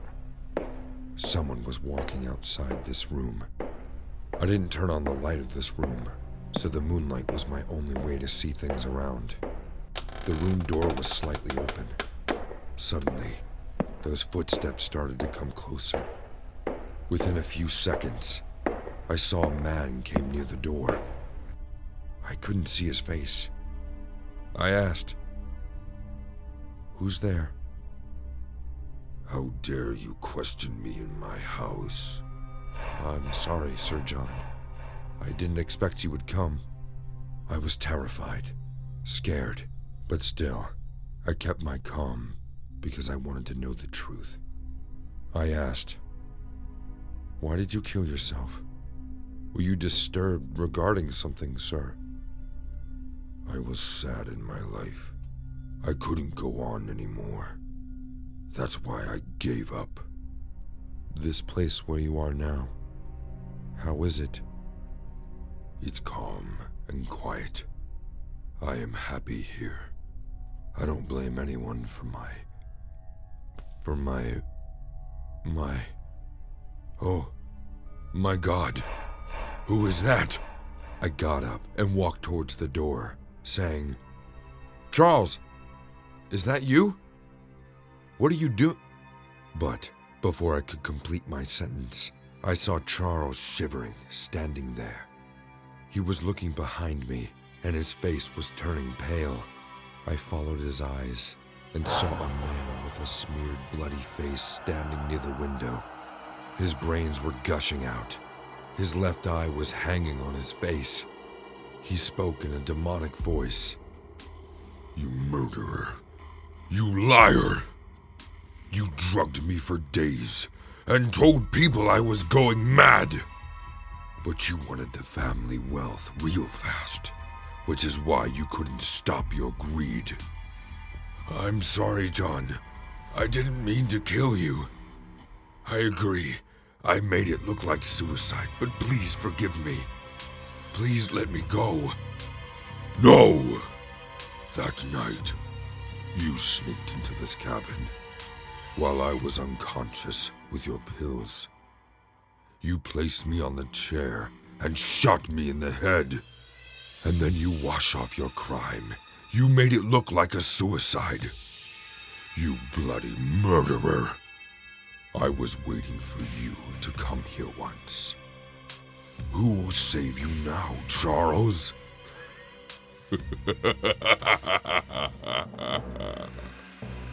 Charles screamed and tried to run, but in front of my eyes, something lifted him in the air and threw him roughly on the floor. His head got hurt. It started to bleed. He was screaming and screaming while an unknown force kept bashing him on the head hard on the floor until his brains came out. I sat down on the floor, shocked and speechless. Charles' body trembled a few times, then became lifeless. I looked at the ghost of John Moore. He said in a demonic voice, "I hope you will tell the truth," and then vanished into thin air. I had to face the cops for the inquiry, but I secretly recorded the entire conversation of that night. Even though there was no record of Sir John's voice, the confession of Charles set me free. but no one could have guessed how he died so horribly. The cops are still investigating, but I think Sir John's spirit is not there anymore. After all, he got the vengeance he wanted.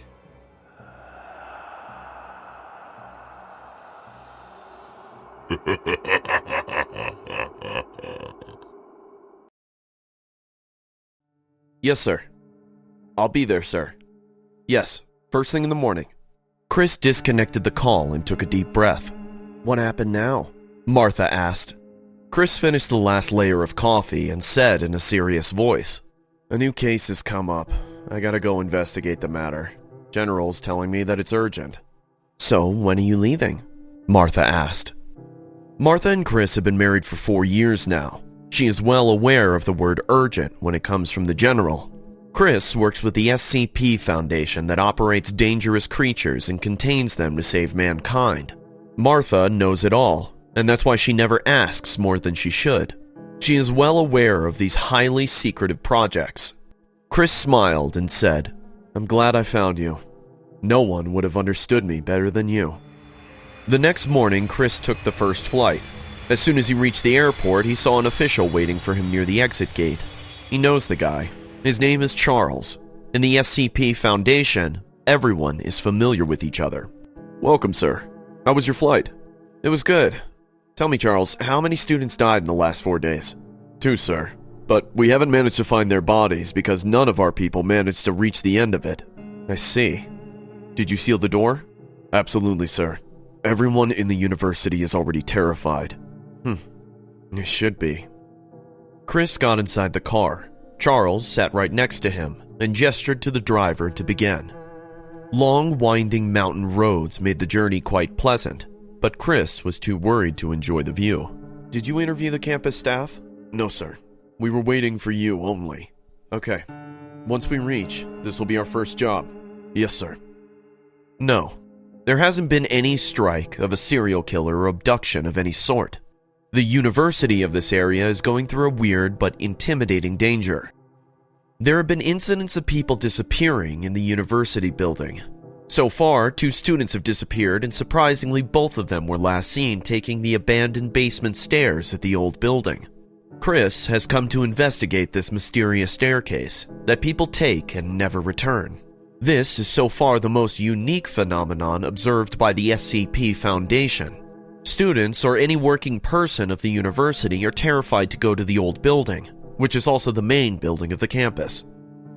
At around 11 a.m., they reached near the university gate. The campus was strictly maintained by SCP personnel. As soon as Chris got down from the car, a crew member came rushing towards them. "Sir, the university janitor, Mr. Brown, has gone missing since morning. The librarian is saying she saw him early morning. He said he was going to work the old building." "Charles, you told me you sealed the door." "Yes, sir. We did. Then how did another person go missing? Your carelessness has now taken one more life. Idiots!" Chris ran towards the old building. The 2 crew members, along with Charles, followed him immediately. As they reached the door, they saw the seal was broken and the door unlocked. Another crew member locked the door immediately, and within an hour, the entire building was sealed. Chris gathered everyone in the campus ground and said, "Everyone listen carefully. The old building is now out of reach for any general personnel except SCP Foundation.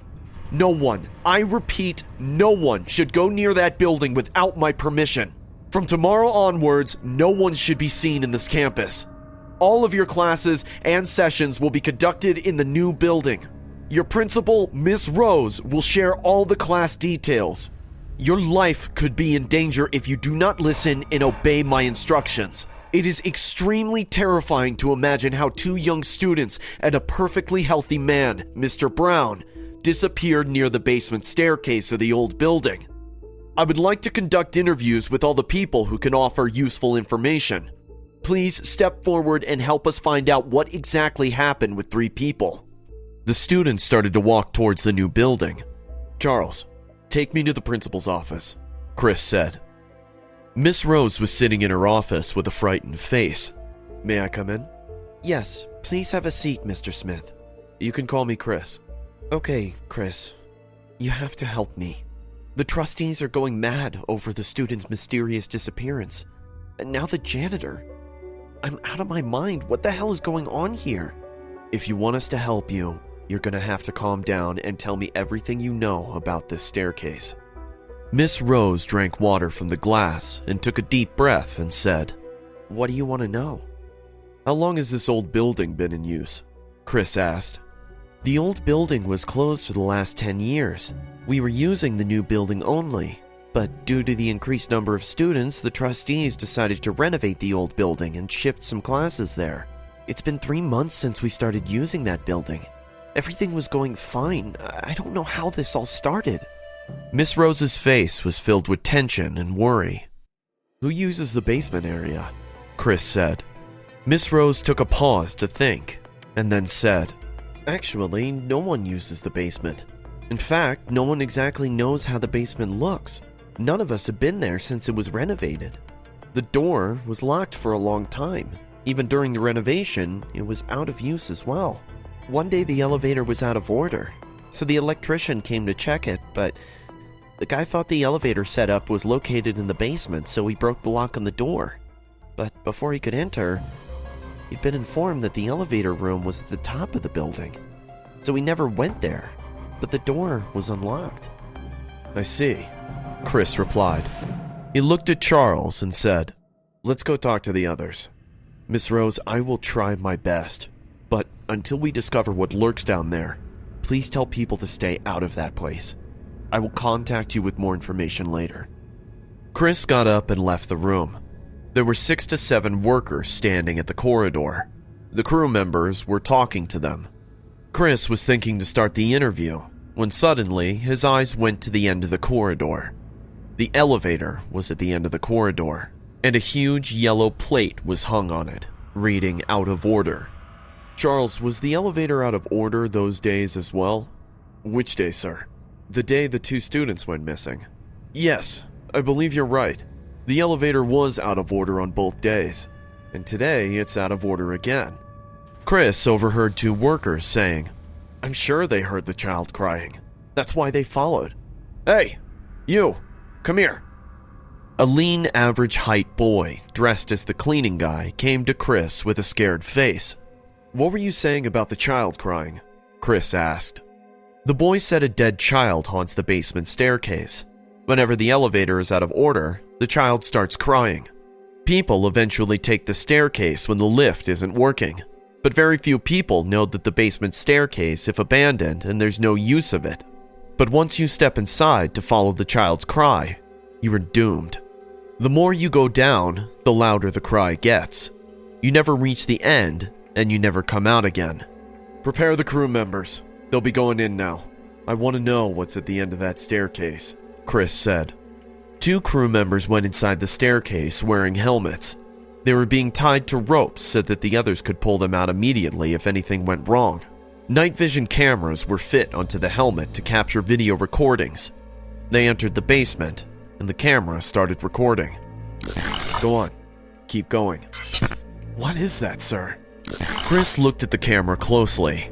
There was something in the dark, like a face. But before he could see it clearly, a huge scream of a child took place right near the camera. Both of the crew members screamed, and everything went dark.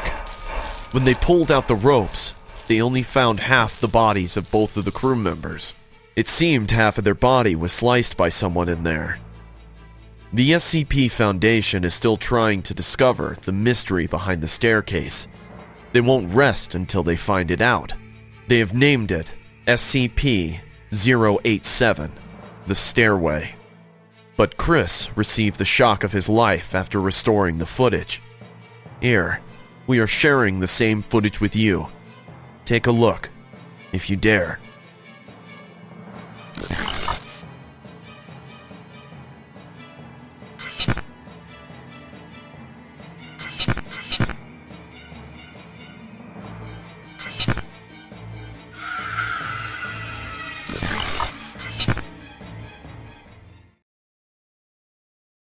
I killed a man, and I'm not even sorry for it. Last month, I went to the mall to buy some groceries. I live alone in California. It was almost the closing hours, hence the mall already started to vacate. I went straight to the food counter to get the things that I wanted. I bought some fresh meat, juices, some vegetables, and many other things. I came out carrying 2 large shopping bags in each hand and started to walk towards the parking lot. The bags were really heavy. Somehow I managed to reach my car. I kept the bags on the ground and took out my keys to unlock the car, when suddenly I heard, "Miss, can you help me please?" I looked around. The empty parking lot stood in front of me. There were cars all around, but I didn't see any man. I said in a confused voice, somebody here?" A minute passed by, but no one spoke. I started to feel scared standing alone in a parking lot at night. I unlocked my car and started to put the bags on the back seat. I was about to get in when suddenly, a bloody hand grabbed my arm. Seeing that much blood, I screamed in fear. Please, you have to help me. Otherwise, he'll kill me. A woman stood right next to me. I saw that she was stabbed in the stomach and bleeding badly. Oh my God. What happened to you? My husband. He saw me. That's why he wants to murder me now. He stabbed me and abducted me from my house. He's gonna bury me in the woods somewhere so that no one could know what happened to me. Please, help me. I felt terrified seeing her condition. Okay, I'll take you to the hospital and then we can call the cops from there. First, let's get you out of here. She was sobbing in pain. I helped her to get inside my car. I then closed the back door and was about to get in as well, when suddenly I heard a man's voice at a near distance. "Hey, did you see my wife?" I saw a man of average height standing on the opposite side of the parking lot. He was probably at 10 to 15 hands distance from me, which is why he couldn't see inside my car. Oh my God, he must have seen me. "Calm down. Don't make any sound," I said to the wounded woman. The man started to walk towards me. There was nothing unnatural in his appearance. He seemed like a normal man with an ordinary face. I got goosebumps, thinking that this man is a cold-blooded murderer. Maybe this was why it becomes hard to read the true intentions of people. I said in a firm tone, "No, I didn't see anyone. Was she waiting in the parking lot?" "Yeah. She was a bit sick, so I left her to rest inside the car." "Are you sure you haven't seen her walking out of this parking lot?" "Well, I don't think I saw anyone, as I was busy on my own. But maybe I heard footsteps going towards the back." "Great. Thank you." The man smiled in a very normal way, like nothing terrifying is going on in the back of his mind. He then turned around and started to walk back to his car. I let out a sigh of relief.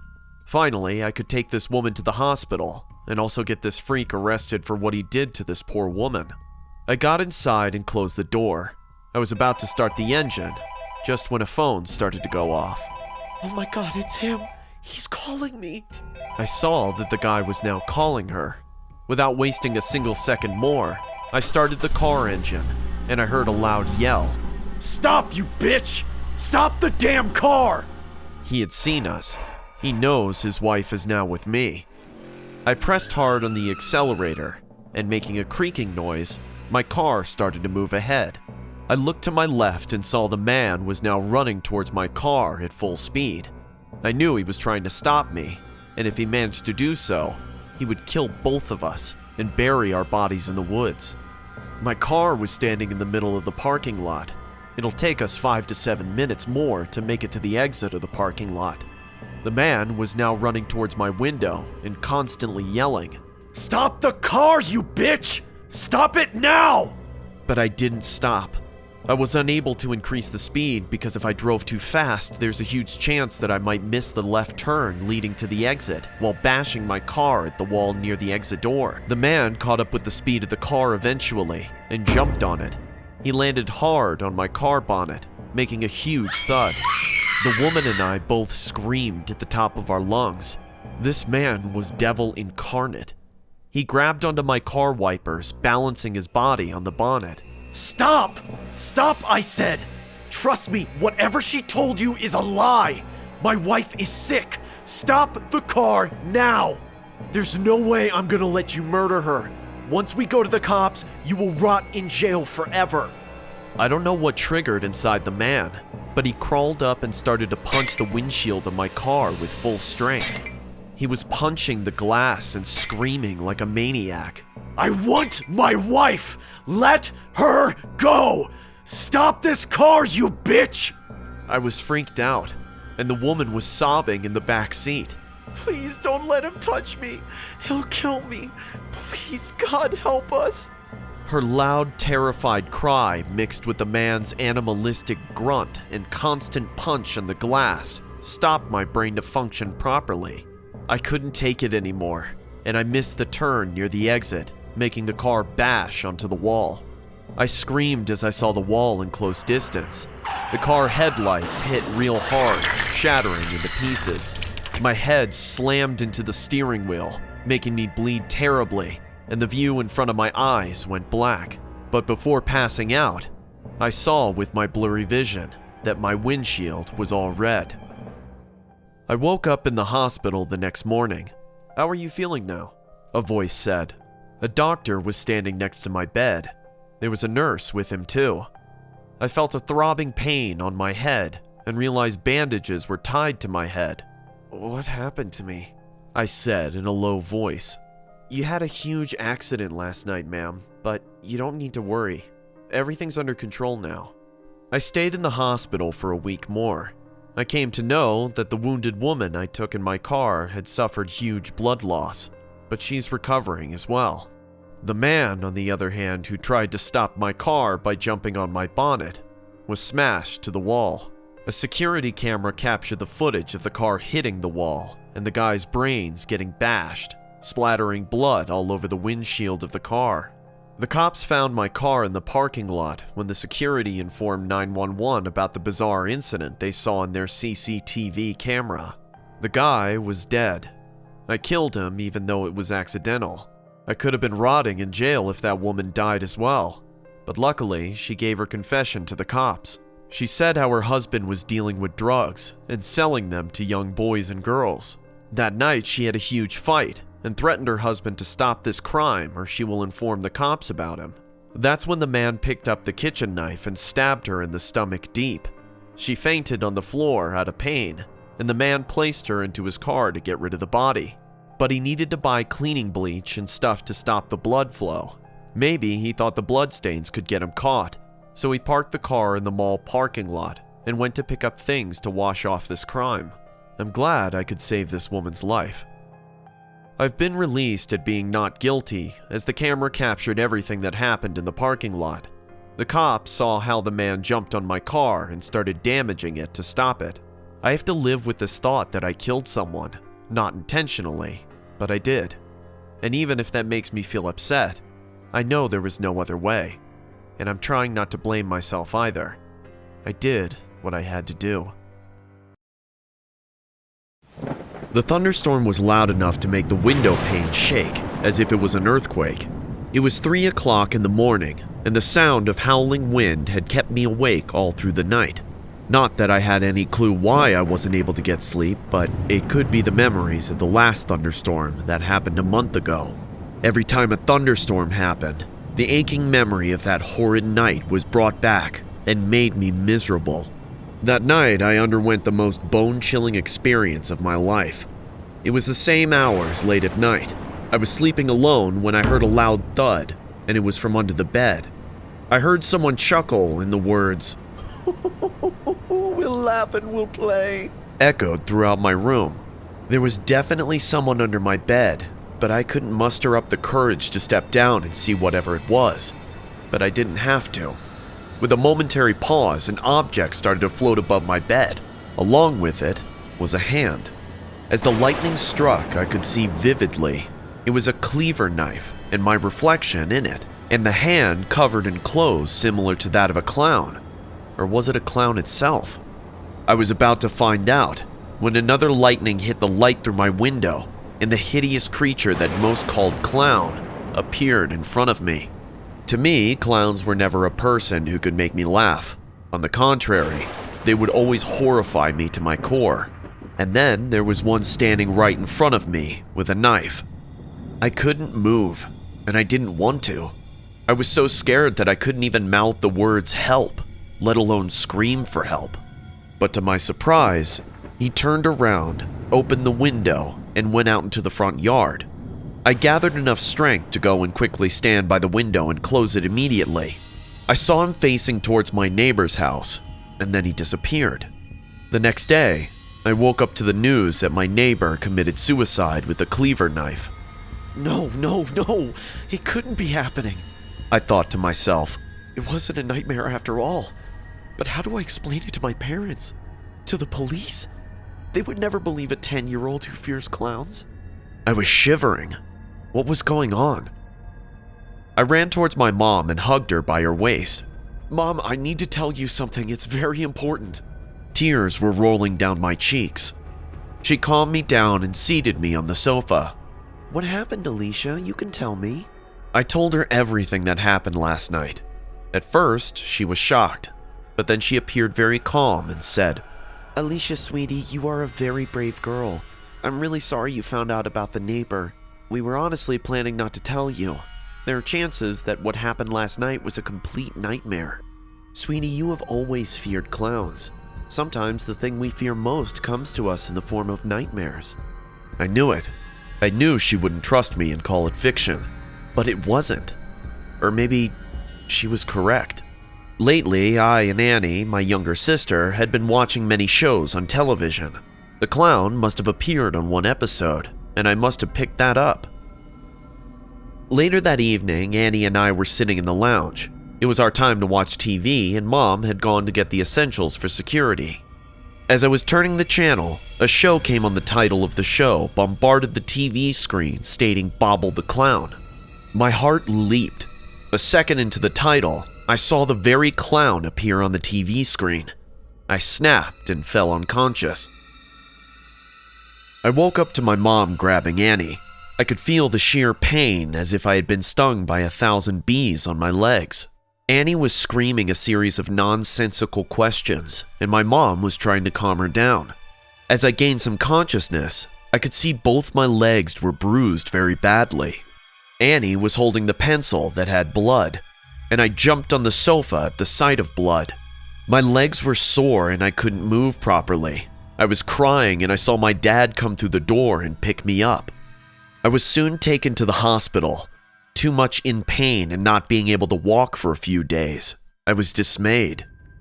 My mom told me that Annie must have had some kind of psychotic episode and was taken to the clinic for checkups. But she was too young to have anything wrong with her head. She was just 7 and she was doing fine and even played with me before we watched TV.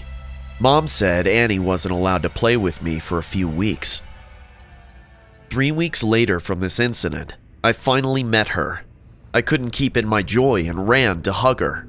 She hugged me back and we played together. After having our outdoor games, we came back and I sat on the sofa to watch videos on my tablet, while Annie played with her dolls. Then suddenly, out of the blue, Annie started singing. Tilt your head, smile and wave. Knock at the house and take the man. Merrily, merrily down your cave. Sharpen your knife and sharpen the slate. Hungry, hungry, eat this slave. Annie was loudly reading this disturbing poem while playing with her dolls. Mom was immediately startled when she heard the horrifying words in a kid's poem. She scurried towards her and stopped her at once. What are you reading, Annie? Where did you learn it from? She was horrified by the idea that her 7-year-old was singing such a horrifying poem. Mommy, I learned it from the clown. She jumped up and happily asked, Do you like it? Bobble said I can get anyone's attention singing this. My mom got goosebumps. She was having yet another episode. Before it got worse, I went out of Annie's sight. I rushed to my PC and messaged my friend. He was my gaming buddy, Nick. Nick was 2 years older than me and much wiser. I explained the whole scenario to him about the clown. He was silenced, terrorized by what I had just shared. And then he went on saying, I have something to tell you, but promise you won't tell anyone. He told me that a clown similar to what I had described had been on his streets just 2 days ago. and what he said next cleared all my doubts that it was never a nightmare. He told me that he was waiting for his friend in the evening when a man dressed as a clown suspiciously walked into a building opposite to where Nick was standing. He was holding a mosquito coil and had a sinister laugh. After waiting for 20 minutes or so, he heard some screams from the building. People started to gather around the building. Smoke clouds were coming out in the top floor's windows. The clown moved out of the hotel exit, spontaneously going in the opposite direction. As I was noticing him, he came to me, grabbed my hand and said, "We'll laugh and we'll play," and chuckled hideously. Nick told me that he couldn't move seeing him up close, and by the time he turned around, he was gone. The top floors of the building were blazingly strong, and the rescue was yet to arrive. The screams of the people, the chaos and strong fumes. I could never forget that moment, Nick said, morosely. Now that we both knew it was true, we decided to hunt down its identity and save ourselves from the future ordeal. We spent hours on the internet searching. Then Nick screamed, "That's him. He's the one. He is SCP-993. SCP-993? Yes, it's Bobble the Clown," Nick said in a high pitch. Bobble the Clown? And then I recollected Anna was singing the poem that Bobble had taught her, and then all of the pieces fell together, and the puzzle was complete. Before I could run off to tell my mom about it, I saw my computer glitch. The words "we'll laugh and we'll play" appeared on the screen. We'll laugh and we'll play. This happened last year during the quarantine phase. I lost my job after the coronavirus outbreak took place. I was working in an IT company, which sacked a lot of employees at that moment, and unfortunately, I was one of them. I grew up in an abusive household. When I turned 18, I left my parents and cut all ties with them. So I don't have anyone to call my family right now. I was on my own, and losing a job put me into serious financial trouble. I just bought a house. Somehow, I didn't end up on the street, but I was desperately looking for one opportunity. A friend of mine referred me to his boss. His boss's name was John Cooper. My friend told me to mail him with my CV and other details. I didn't waste a single day and did what I was told. One morning, I was making coffee for breakfast when I got a notification on my phone. I checked it immediately and saw Mr. Cooper had answered my mail. I got excited after reading it. Mr. Cooper said he was impressed with my works and records. He added he would like to move on with my application. He arranged a time slot next week for an interview. Due to the pandemic, there was no other way than to take the interview via Zoom call. He told me he would share the link and passkey right before the interview. A sense of hope grabbed my heart that maybe I will get this job. I called my friend that night and thanked him for helping me in this troubled time. I decided to prepare myself for the interview. They say the first impression is the last impression. I wanted to crack this interview anyhow. A few days went by and I kept waiting for the interview. I still remember it was a Thursday evening when I received a mail from Mr. Cooper. It read, "Hello, Andrew. As I told you earlier, I would like to take your application forward through an interview. I will take your interview tomorrow at 4 p.m. I will mail you a Zoom call link with a passkey. See you tomorrow. Regards, Mr. John Cooper." I called my friend immediately and said everything about this interview schedule. I asked him for some leads as to what kind of man Mr. Cooper is. My friend said that he was a very organized person. He lives with his wife. He's a reserved man, hence there are high chances of the interview being very precise and to the point. I was kind of relieved hearing that, because the bigger the interview will be, the more difficult it'll get. The next day, I woke up early to finish my household chores. I wanted to be completely free for the evening, hence I did everything in advance. At around 3:30 p.m., I received the link of a Zoom call from Mr. Cooper. He instructed me to join the call at 4 p.m. sharp. Right at 4 p.m., I opened the last mail to join the link, just when my doorbell rang. I wanted to be on time, but unfortunately my next door neighbor, Miss Lucy, came to drop by some apple pie she made. I had to talk to her for some time, and when I came back, it was 4:15. I joined the Zoom call link immediately, and a screen flashed on my computer. I saw Mr. Cooper was already waiting for me on the call. I expected that, but I didn't see him at first. It was just an empty room. I couldn't help but notice how messy that room was. I remember my friend telling me Mr. Cooper is an organized guy. Anyways, I was waiting for him to come in front of the screen. I could see the entire room. The room is probably upstairs, as I could see the room door open and stairs going down from it. I was thinking, where did he go? When suddenly I saw someone coming upstairs. Finally, he's coming. An average height man entered the room. He had messy hair and was dressed very casually. Mr. Cooper, I'm sorry I was late. As soon as I said that, Mr. Cooper looked at the screen and got shocked to see me, as if he was not at all expecting me. He stared at the screen for a second and then looked around the room. I again said, Sir, I'm excited to meet you. I was waiting for this interview for a long time. I can't thank you enough for accepting my application at this time. He smiled awkwardly and sat in front of the computer screen. I smiled back and waited for him to start the interview. Okay, so let's start by introducing yourself. Tell me something about yourself. Yes, sir. My name's Andrew Charles. I did studies from... I went on talking about my work experience and explaining my skills, but the more I kept talking, I could see Mr. Cooper getting distracted. His eyes were constantly moving. Sometimes he even turned back and looked behind him, as if he was searching for something. I won't lie, seeing him so aloof made me thought I was making him bored, and that he wasn't interested in my application anymore.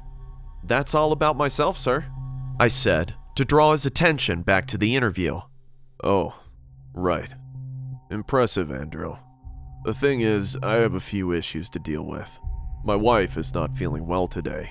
I have to take care of her, so if you don't mind, can we please reschedule this interview for another time? I was thinking, such a nice guy. Even after his wife is sick, he attended the Zoom call. I was about to tell him that it's alright and we can continue the interview some other time, just when I received an email. I wouldn't have checked it right then if the sender's email ID didn't read cooperjohn@gmail.com. I got a bit surprised because Mr. Cooper was talking to me. Then how come he mailed me right now? But as I opened the mail, my stomach dropped. My heart stopped for a second. The mail read, "This is Allison Cooper, John's wife. Please don't disconnect the call. The man in the call is not my husband. He is an intruder. He murdered my husband and is now planning to murder me. I've called 911. You have to keep him busy in the call until they arrive. Once he disconnects the call, he will come for me. I'm hiding in the closet. Please, for God's sake, don't disconnect the call." I looked at the camera. The man pretending to take my interview for the last 15 minutes is a cold-blooded murderer. He was still talking like he was the real Mr. Cooper. So, Andrew, it was nice talking to you. I didn't let him finish and responded, "Sir, if you don't mind me asking, what happened to your wife?" The man got startled with my random curiosity and fumbled.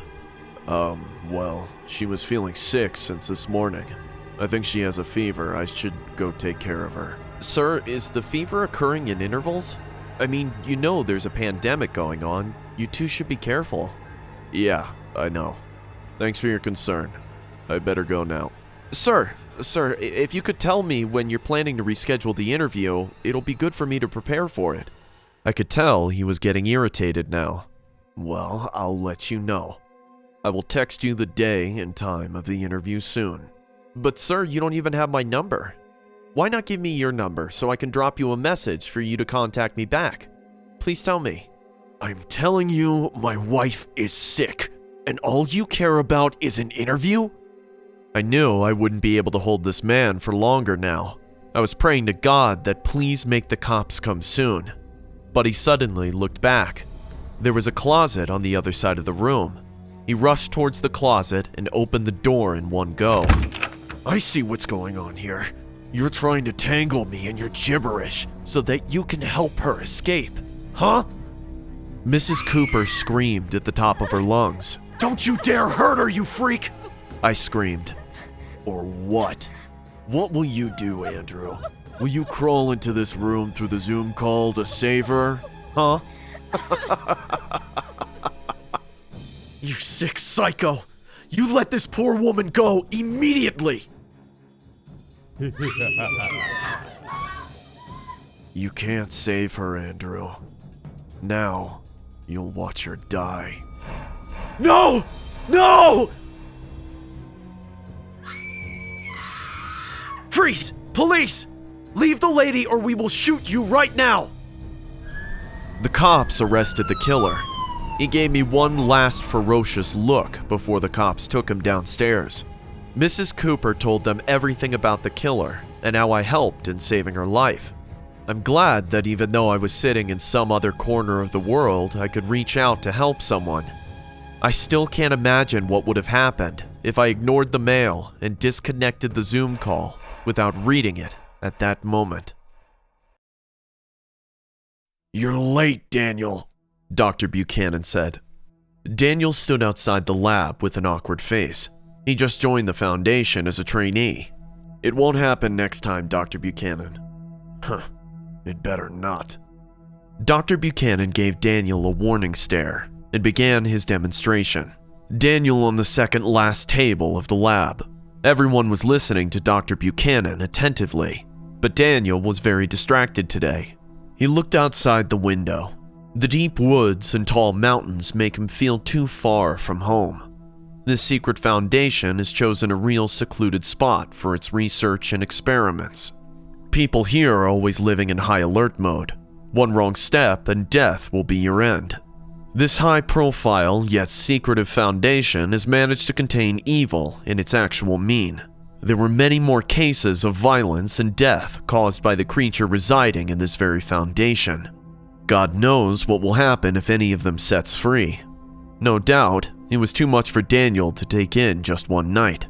So far, he thought he was being part of a scientific research lab, but he never knew that he was unknowingly being a part of the most dangerous organization in the world, which people hardly knew about.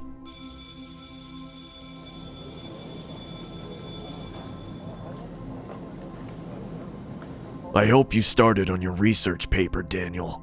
I won't delay the deadline this time. Daniel looked at Dr. Buchanan and replied, Yeah, I'll submit on time this time.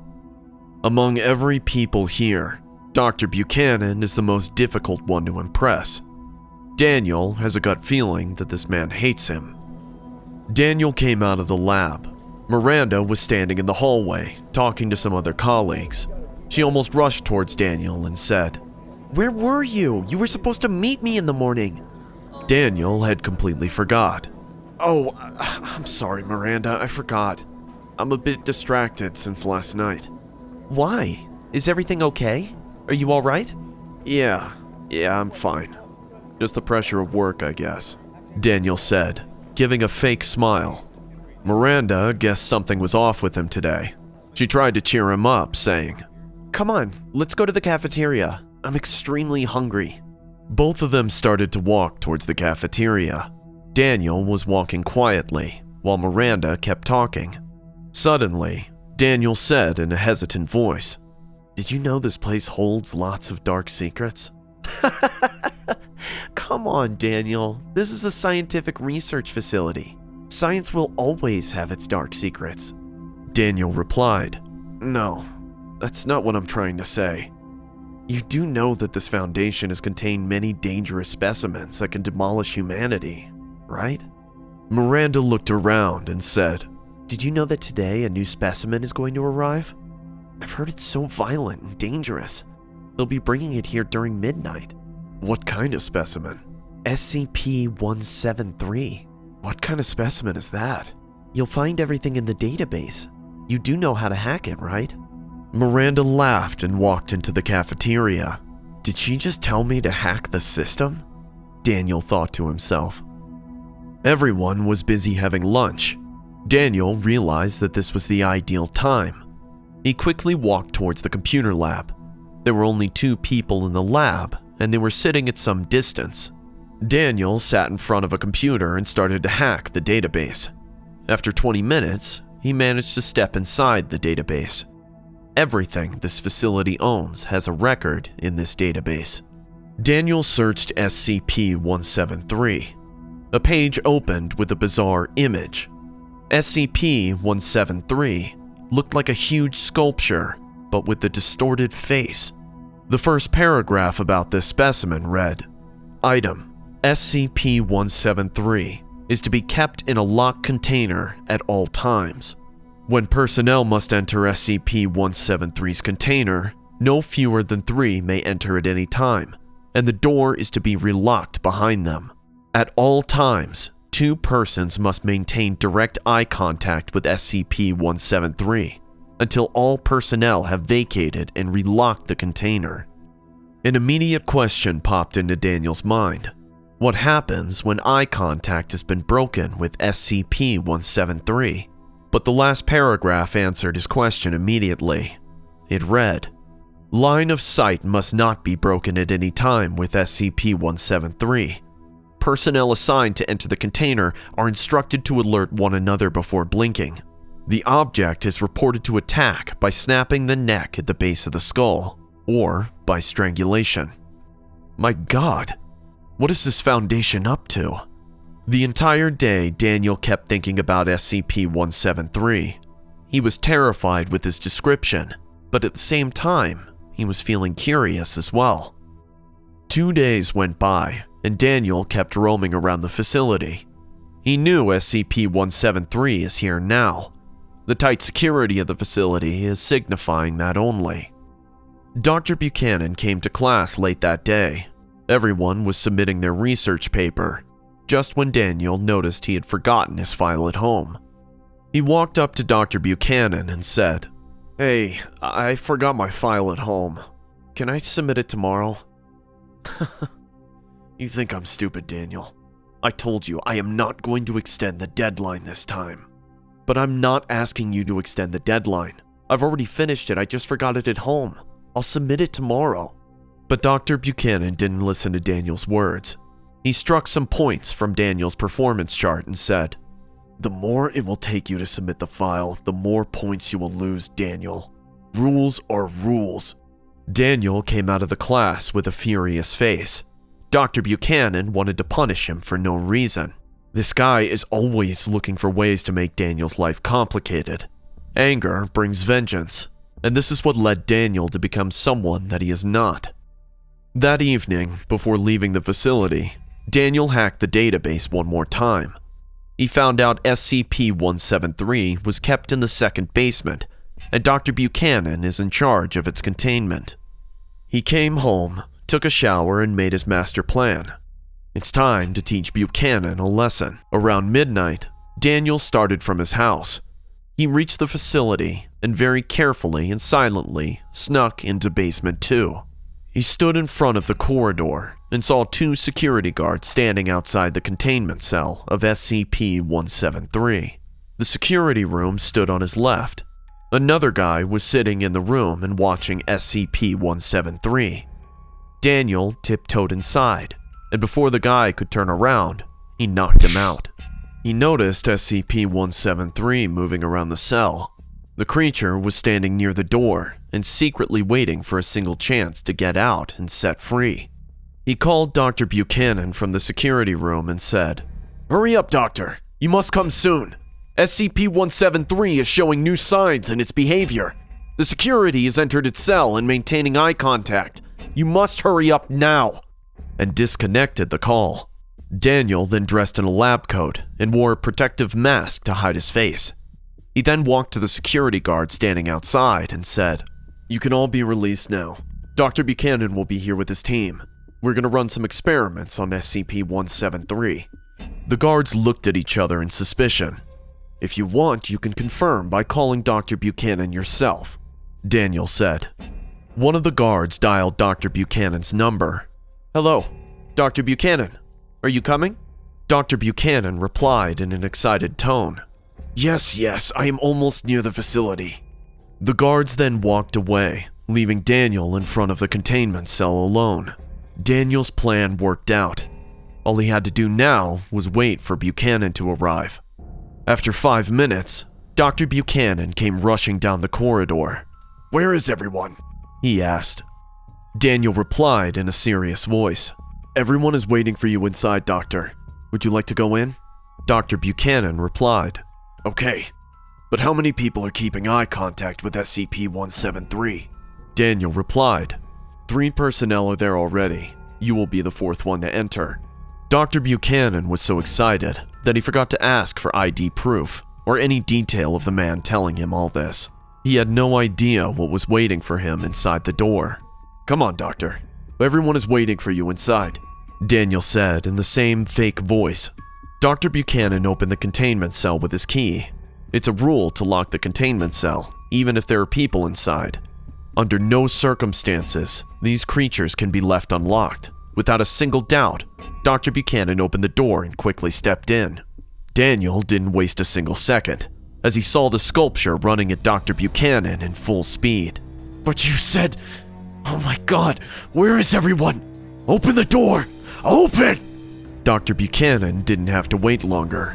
He could scream only once, and then the sound of his neck being snapped took place. This door locks itself from the outside, so Daniel walked out of the facility in that disguise and slept peacefully that night. The next morning, the entire facility shook in fear. Dr. Buchanan's body was seen lying inside the containment cell through the CCTV camera. The guards reported that Dr. Buchanan came to do some experiments with his team, but it seemed like he came alone. People at the facility still can't figure out how Dr. Buchanan became so desperate to examine the SCP-173 that he entered its cell all by himself. People are calling him mad, but the security guy is reported being knocked out by someone. But it seemed Dr. Buchanan entered the cell willingly. He unlocked the door and entered inside the cell.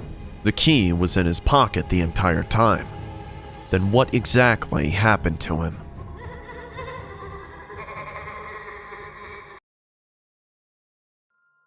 Hey, it's Corpse here. Those who see my YouTube channel will understand that I use my pseudonym, Corpse Husband, to keep my identity a secret. I always try to bring out true, scary stories to entertain my viewers. But trust me guys, reading scary stories and witnessing a horrifying incident in real life are 2 very different things. And I don't think any story will scare me more than what I experienced a few days back. It was a Saturday night. I was coming home from a friend's house after attending a party. Needless to say, I was a bit drunk, and it was late. I don't exactly remember the time, but I guessed it was around 2 a.m. in the morning. The streets were empty. My friends stayed up the hill on the outskirts of the city. It was a 10 to 15 minute walk to my house, which is why I didn't care to bring my car that day. I thought about what could happen in such a short period, but now I realized how wrong I was, because it only takes a second for danger to arrive. Now back to the story. As I already said, I was walking alone. The streetlights stood in the distance, making the area a dome of light and shadow. The township is down the hill where I live. All this way, there's no other house except deep woods of long pine trees. It was a chilly winter night. I was walking slowly because I didn't want to tumble on stones and fall on this steep road. The ambiance around me was so damn quiet that I could even hear my heartbeat. I should have stayed back tonight, I muttered to myself. My hands were freezing, so I put them in my pocket while walking. But the cold was rising more and more. Hollow winds started to blow, and it created a bizarre sound around me, as if the woods were screaming at me in a demonic way. It might have been 7 minutes of the walk when suddenly I had to stop. I heard a muffled cry coming from the woods to my right. I realized that I was in the middle of nowhere, so who the hell was crying at this time of night? I wanted to ignore it and walk away, but I couldn't. There was something in the cry that kept telling me that I should go check it out. Unwillingly, though, I walked into the woods. I have never imagined in my wildest dreams that woods could be this creepy. Maybe it was the darkness mixed with various sounds of wilderness that made it so. The night owls were hooting, and coyotes were howling to accompany them. The more I walked closer to the sound, it appeared to me. The cry signified that the woman was in pain, or something bad had happened to her. After walking for a few minutes like this, I came near a big rock. The crying sound was coming from the other side. I climbed on the rock and peeked. I saw a group of 6 people standing in a circle. In the middle of the circle, a huge pyre was burning. The fire was so high that I could even feel the heat from the distance. Among those 6 people, there was a girl maybe 15 to 16 years old. She was whimpering in fear looking at the pyre, so the cry I heard was her. Shut up, shut up, shut up! How can you be such a coward, Ella? Don't you know the Lord of Darkness demands our sacrifice? Please, I just want to go home. I don't want to do this anymore. The man who was shouting at the girl so far did something unexpected now. He walked close to the fire and then started looking at the girl. Then, without saying anything, he put his hand inside the fire. The hand started to burn. A smell of burnt flesh grabbed the air, but the man didn't even scream. He was so cold and expressionless for that second. He didn't feel a thing. I was freaked out to see this man. The other people standing in the circle were standing like statues, as if it wasn't a big deal at all. They all seemed drugged. No one was moving or saying a single word. Everyone was staring at the man, listening to him like his puppets. Please, I just want to go back to my mother. Let me go, please. I don't want to do this anymore. There's no backing out, Kelly. The Dark Lord demands you. You can't go home once you've made him a promise. Look around you. Did anyone behave like you? They are all submitting themselves to the Dark Lord forever. The man then looked at the fire and walked close to the girl. He said in a soft voice, You have nothing to fear. All you have to do is submit yourself to the fire. The fire will cleanse you, and you will rise from your ashes. You will die only once tonight, and then you will be immortal forever. We will all live forever, Kelly. Don't you want to free yourself from this silly circle of life and death? Think about it. We will all live forever. We won't age. No disease will be able to touch us. We will be invincible. "Oh my god, this guy is fucking insane. He's gonna commit mass murder by brainwashing these young boys and girls into taking their own lives." I immediately called 911 without wasting a single second. I told them the address of the location and told them to hurry up. I was talking over the phone in a very low voice. I didn't want them to hear me or the man would throw me into the burning pyre first. I just finished talking when a spine-chilling scream took place. I peeked and saw a boy among them had set himself on fire. He had apparently jumped in right when I was talking to 911. I couldn't help but wait for the cops to arrive. The horror was happening right in front of my eyes. The boy was screaming while burning in terrible pain. All I could see was a human figure covered in fire from head to toe. The girl started to sob, screaming, You guys are sick! You're killing him! Stop this madness! The man looked at her and said, Stare into the fire, Kelly. You will see the Dark Lord is staring back at you. I am only here to do the devil's work, to help him build his army. The air of the forest was filled with the smell of burning flesh. Clouds of black smoke started to come from the pyre. Slowly, the boy's scream faded away. I saw his body disappearing inside the raging fire. Now, it's your turn, Kelly. Go in. No! Never! Let me go! Let me go! A girl and a boy grabbed Kelly and started to drag her towards the pyre. Right at that moment, I heard cop car sirens in the distance. The cops were here. They are here. Police! Put your hands over your head and freeze right where you are. Arrest them all. Take that man into custody. The man tried to run away, but 3 cops trapped him from all sides and pinned him down on the ground. How did they come here? Who informed the cops? What the hell is going on? He kept screaming and bashing his followers with foul language, but the cops dragged him into the cop car. I saw a middle-aged man and woman rushing towards Kelly. She ran to them and hugged them tightly. I realized that these must be her parents. It's sad to see how young minds are influenced by cult groups. I'm happy that I could save their lives that day. I still regret not being able to save the boy from killing himself out of stupid beliefs. But to all who are watching this, I just want to say sometimes all you need is a little urge to do good without expecting to get praised by it. I'm sure none of them knows that I was the one who called the cops, and I don't care about that either. I'm just happy that I could help innocent lives from fading away.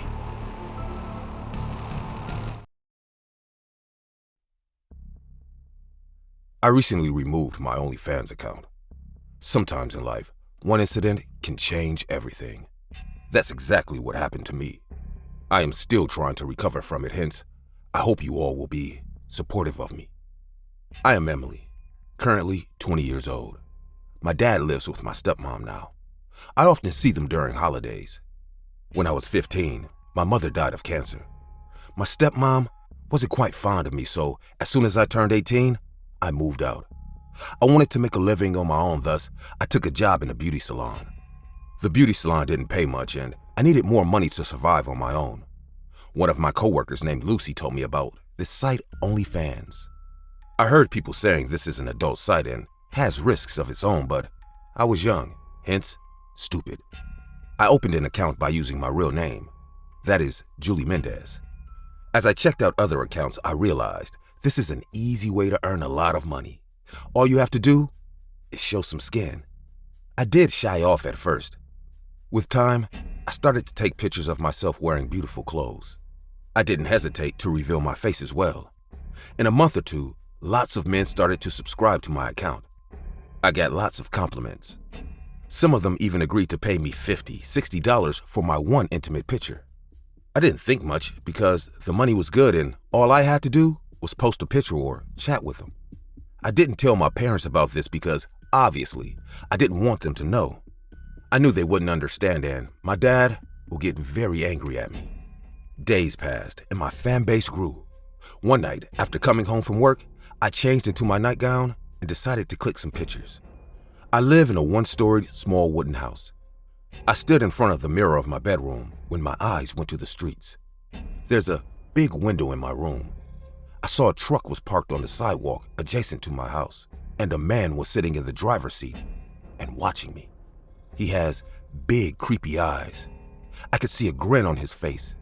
Even though the man noticed me watching him, he didn't drive away. He sat there and watched me.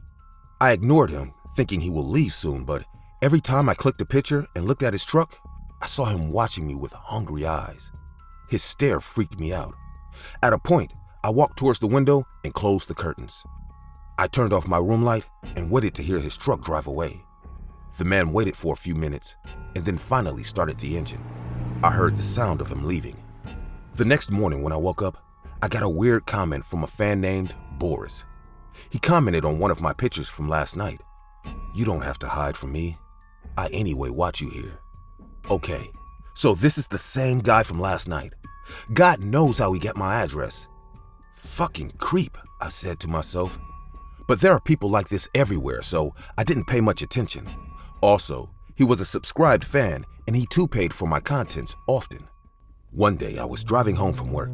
Suddenly, I realized a truck is following me. At first, it didn't click, but when I stopped at a signal, that truck came beside my car and I saw it was Boris, that creepy guy. This time, he was close to me so I could see his entire face. I recognized him with those wide, still eyes. He didn't say anything, just watched me. I was feeling extremely uncomfortable, but I couldn't say anything.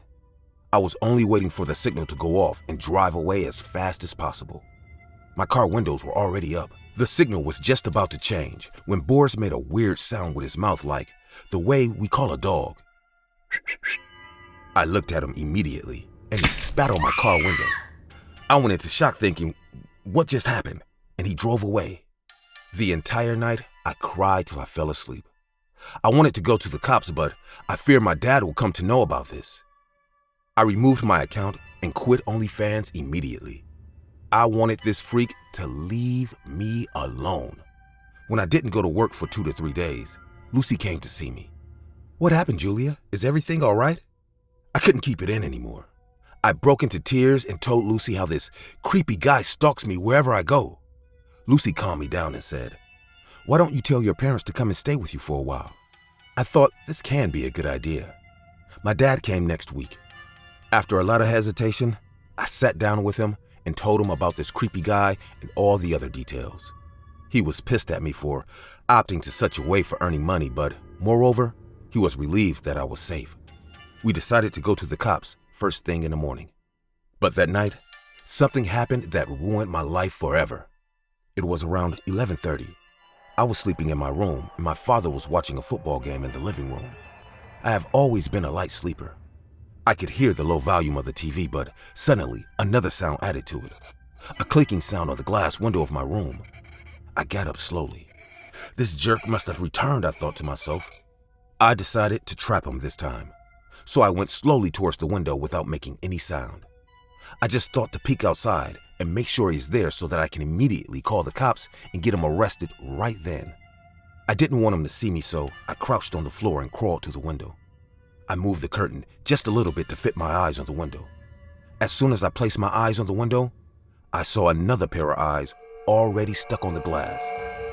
It was that psycho freak crouched down at my window and looking directly into my eyes. For a second, I just froze. My eyes were dead still as they met his cold, lifeless stare. He didn't move or blink. I can never forget this shit-scary moment. Suddenly, he lifted his face and grinned at me in the most demonic way possible. I screamed to the top of my lungs and fell on the floor. My father came rushing to my room and he saw that man standing right in front of my window. He screamed at him, "You psycho! I will kill you!" He then took out the baseball bat right under my bed and ran outside. Boris didn't expect my father to be at home, so out of panic he ran towards his truck to escape. But my dad was faster than him. I ran behind him too, and I saw my dad hitting Boris on the head from the back. Boris screamed and fell on the floor. He was throbbing in pain, but at the same time, he kept saying to my father, "Your daughter is a whore. How dare you hit me for that slut?" My father went to hit him again in anger, but Boris took out a revolver and shot him. "No!" I ran towards Dad. He fell on the floor bleeding like hell. Boris got in his truck and drove away.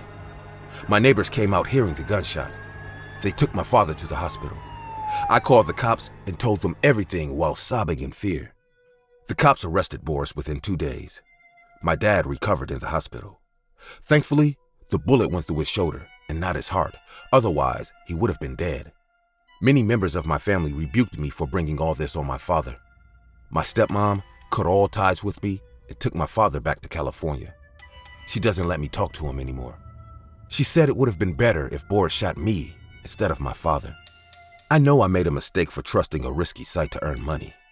Sometimes I feel like I should give up on life. But then I think, was all of that only my fault?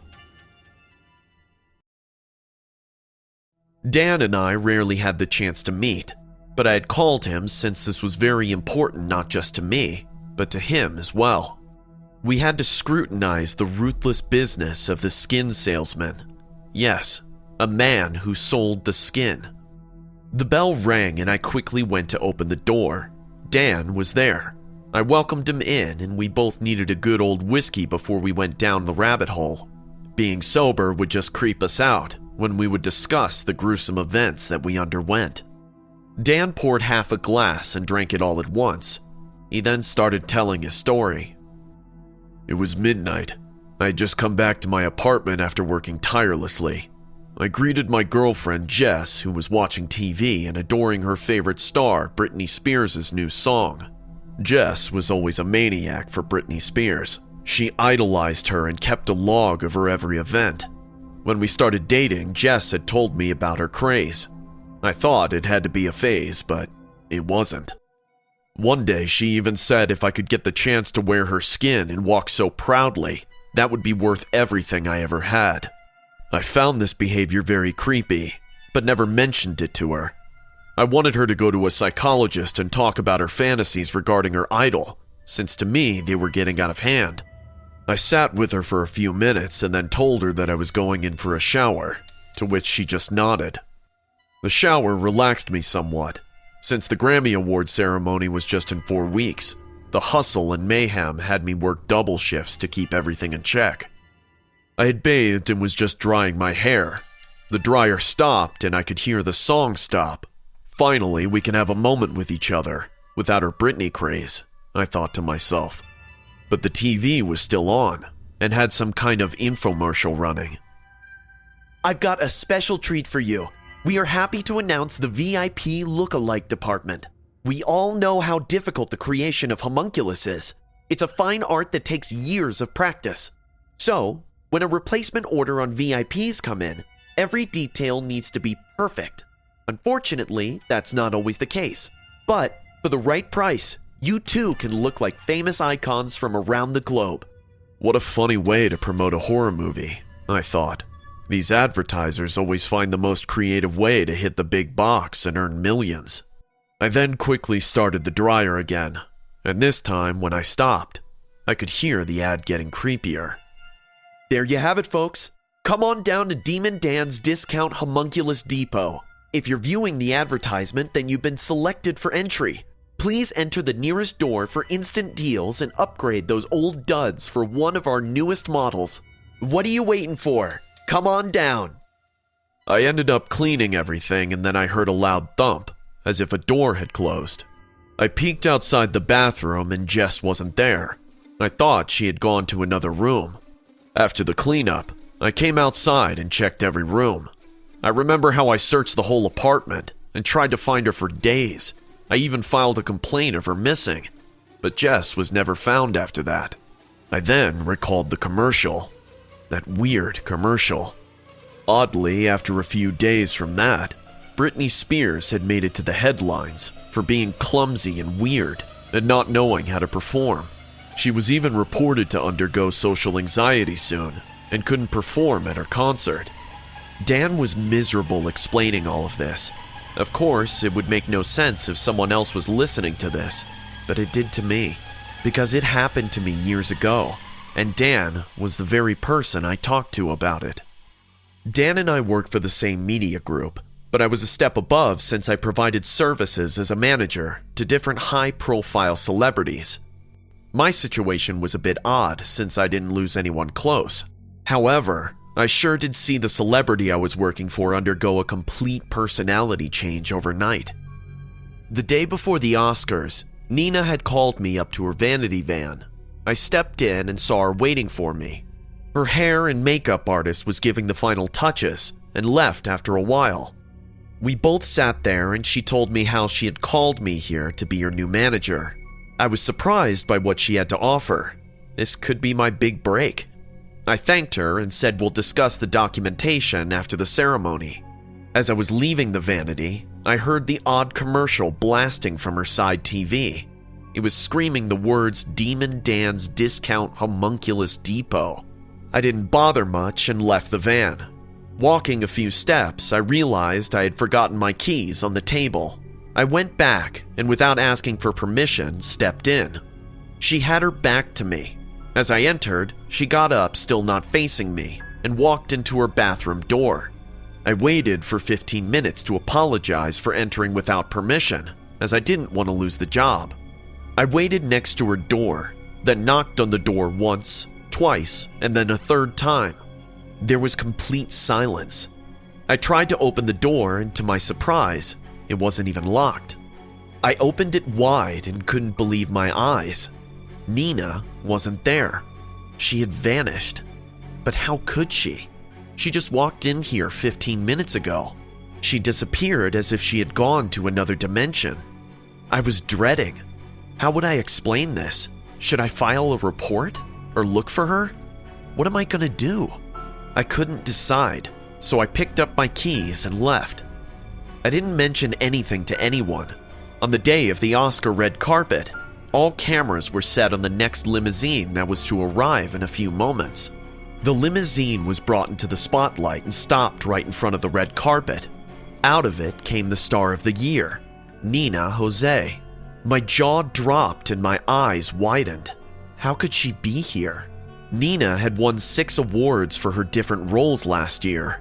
She stepped out and stood with the car, all poised for a minute. It was obvious that she would steal the show this year as well. But as she walked, her gait appeared to be unstable. Her aura, previously known to be that of a goddess, was nowhere in sight, as she struggled to answer even the simplest questions of interviewers. Something was odd about her today.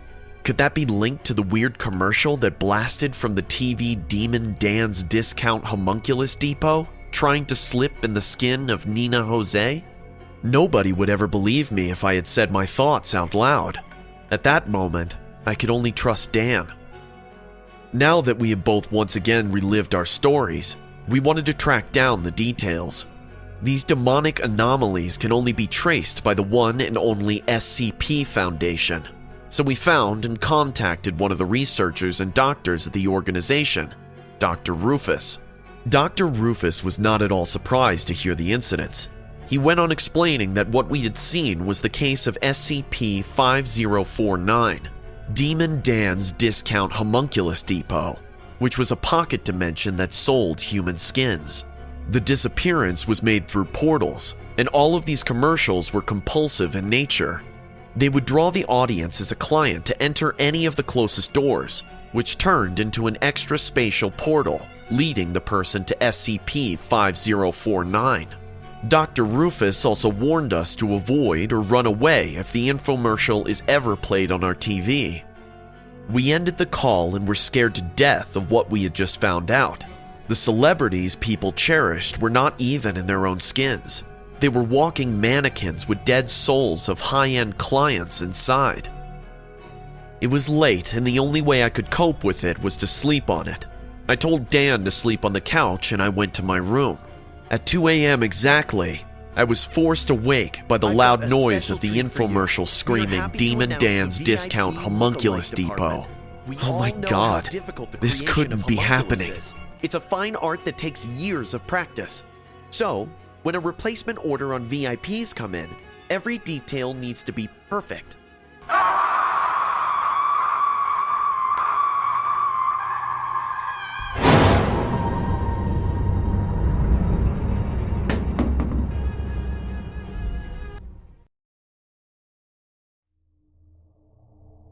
There was a time when I used to visit this OnlyFans account a lot. I was a rich, spoiled kid back then. My dad bought me a car for my 18th birthday. Maybe because of my parents' too much affection, I cared less about others. I went to college, made new friends. My roommate, George, was a funny guy. He always seemed to joke and be pulling the legs of others. One day, George told me, "Do you know Molly runs an OnlyFans account? Her posts will set fire in your heart." If you know what I mean. I came home and logged onto this site, OnlyFans. I didn't intend to search for Molly, but somehow I got lost in this site. I was shocked to see some girls willing to go to any extent just for some money. I mean, at times, a lot of accounts felt way creepy and disturbing to me. There were this one girl's disgusting videos of licking her partner's blood. I couldn't even understand why she did that. Honestly, I still don't. But let's get back to the story. So, one day I was scrolling through the site. My parents went to see a friend, so I was alone in the house. While randomly checking the accounts, I noticed a profile named Sleeping Beauty. I subscribed with $5. The name made me curious, so I didn't think much before subscribing. The page started loading, so I went to the kitchen and grabbed some chips. I munched on the first chip, and the screen opened, flashing a beautiful girl's images. The girl looked so young that I was sure she lied about her age on this site. I did not doubt that she was a minor. She was wearing revealing clothes and posing for the camera, but in all her pictures, her eyes were closed and she was lying on a bed. The way she posed, it looked like she was sleeping. I kinda liked her style. She was mysterious and different from most of the girls in OnlyFans. I texted her saying, "Hi, Sleeping Beauty. There is no doubt you are beautiful." Within a minute, she replied, "Hi, Jack. I like you already. I like the way you clicked your pictures. It's creative. Thanks, love. Would you like to see more? Sure. She sent me a picture with a $10 unlock fee. I unlocked it and saw it was a picture of her barebacked face to the camera. Wow, your skin is flawless, I texted. Want to see more? How far are you willing to go, Jack? She texted. As far as you can take me. I was talking to her without hesitating because this is how this site works, right? You like someone's content, you ask for more, and they ask for money. If you want, you pay. Otherwise, you go for someone else. That night, I spent $100 on her photos. But in every photo, she kept her eyes closed. I went to sleep wondering how she would look if she opened her eyes. The next day, I told George about this girl. Wait, what? $100 in one night? Are you insane? That girl surely made a fool of you. No one spends that much money on some naked pictures, bro. George replied. Even though he was right, I couldn't stay away from this girl. Every night before going to bed, I talked to this girl and gave her tokens of $30, sometimes $50. 4 days went by. She stopped coming online. I texted her, but she didn't see them or make new posts. I got very upset. I think I kind of fell for her unknowingly. Suddenly, one night, I started to get replies to my texts. I opened the OnlyFans app and saw she texted me back. I got extremely excited. Where have you been all this time? Sorry, I got a bit busy. So, did you miss me? Of course I did. I missed you a lot. I think I have fallen in love with you. You have got to tell me your name today. What's in a name, Jack? I want to meet you. I can meet you anywhere. Just tell me when and where. I will be there. Oh, you are so desperate. I like that in a man. Please, don't joke with me. I seriously want to meet you and talk to you. I want to look into your eyes. Please, send me a video. No, Jack, that's not possible. But I can send you some other pictures, which you will like. Without waiting for my reply, she sent me her picture wearing blue sleepwear. And her skin looked excessively pale to me. She was lying on the bed in the same manner. Usually, she took her pictures from a side view. I always guessed she used to use a tripod, but this picture was taken from a top view, like someone took this picture for her. The body was unusually stretched on the bed. I noticed bruises on her ankles. Oh my God, are you hurt? How did you get bruises? What? Oh, that's nothing. I was doing a photo shoot. It was a themed photo shoot. I have a lot of money. I can take care of you. You don't have to work like this anymore. Please, meet me once. I assure you, you will have a great time with me. But she went offline without replying to my last text. I couldn't sleep the entire night. I thought maybe I freaked her out. Maybe she only cares about the money and doesn't want to reveal herself. Next morning, when I woke up, I see Sleeping Beauty has blocked me from her account. I felt heartbroken. I stopped going out or meeting friends. I kind of isolated myself from everyone. One day, I was sitting in my room scrolling my Facebook feed when I saw her again. But what I saw shocked the hell out of me. It was a missing advertisement with a picture in the middle. It was that same girl from OnlyFans, except her eyes were open this time. It read, "Missing, Cassandra, a 15-year-old girl, height 5'4", fair complexion, round face. Has been missing for the last month. She was wearing a white shirt and blue skirt and was carrying a school bag when seen last. She was coming home from school and that was the last time anyone saw her. Please contact us if you get any information about our little girl. We are in terrible pain. Contact Vincent Smith, father. Gina Smith, mother. 704-030-020. I stood in my room to figure out everything. I then ran to my dad and told him everything. We went to the cops immediately and contacted her parents as well. I saved all her pictures that she sent me so far, even the last one. I understood why all this time her eyes were closed. Her abductor drugged her and clicked those pictures of her. I bet he is the one who texted me for money. But I was extremely worried because that guy has hurt her, which is why she got those bruises. The cops tracked down the profile and found the culprit. It was a 40-year-old man living in a secluded cabin out of the city. He stalked Cassandra and kidnapped her on her way home. Unfortunately, when the cops broke in, they found the man trying to destroy her body by lighting it on fire. Yes, she was dead. The girl must have woken up from her state of trance and tried to fight this guy, and he hit her in the head with a blunt object. She died right at that moment. What disgusted me to the core was the man tried to earn money by sending pictures of her dead body as well. That's why she seemed unusually pale to me in the last picture. I deleted those pictures from my phone. The man got convicted for the charge of abduction and murder. Cassandra's parents left the city and moved away. I don't go to OnlyFans anymore. I wish her soul to rest in peace. You are my savior. Please save me. These men, they'll trap me. They'll kill me. Only you can help me. I was awakened, out of breath on my couch. Another one of those nightmares. Who was she? And why was I having these nightmares? Recollecting my thoughts, I looked at the clock. It was 7 p.m. and Maggie wasn't here. Maggie and I had planned a dinner date to sort out the conflicts in our relationship. The bell rang and I rushed towards the door, my heart thumping furiously. How will this night end? I thought to myself, because lately it had been ending in fights.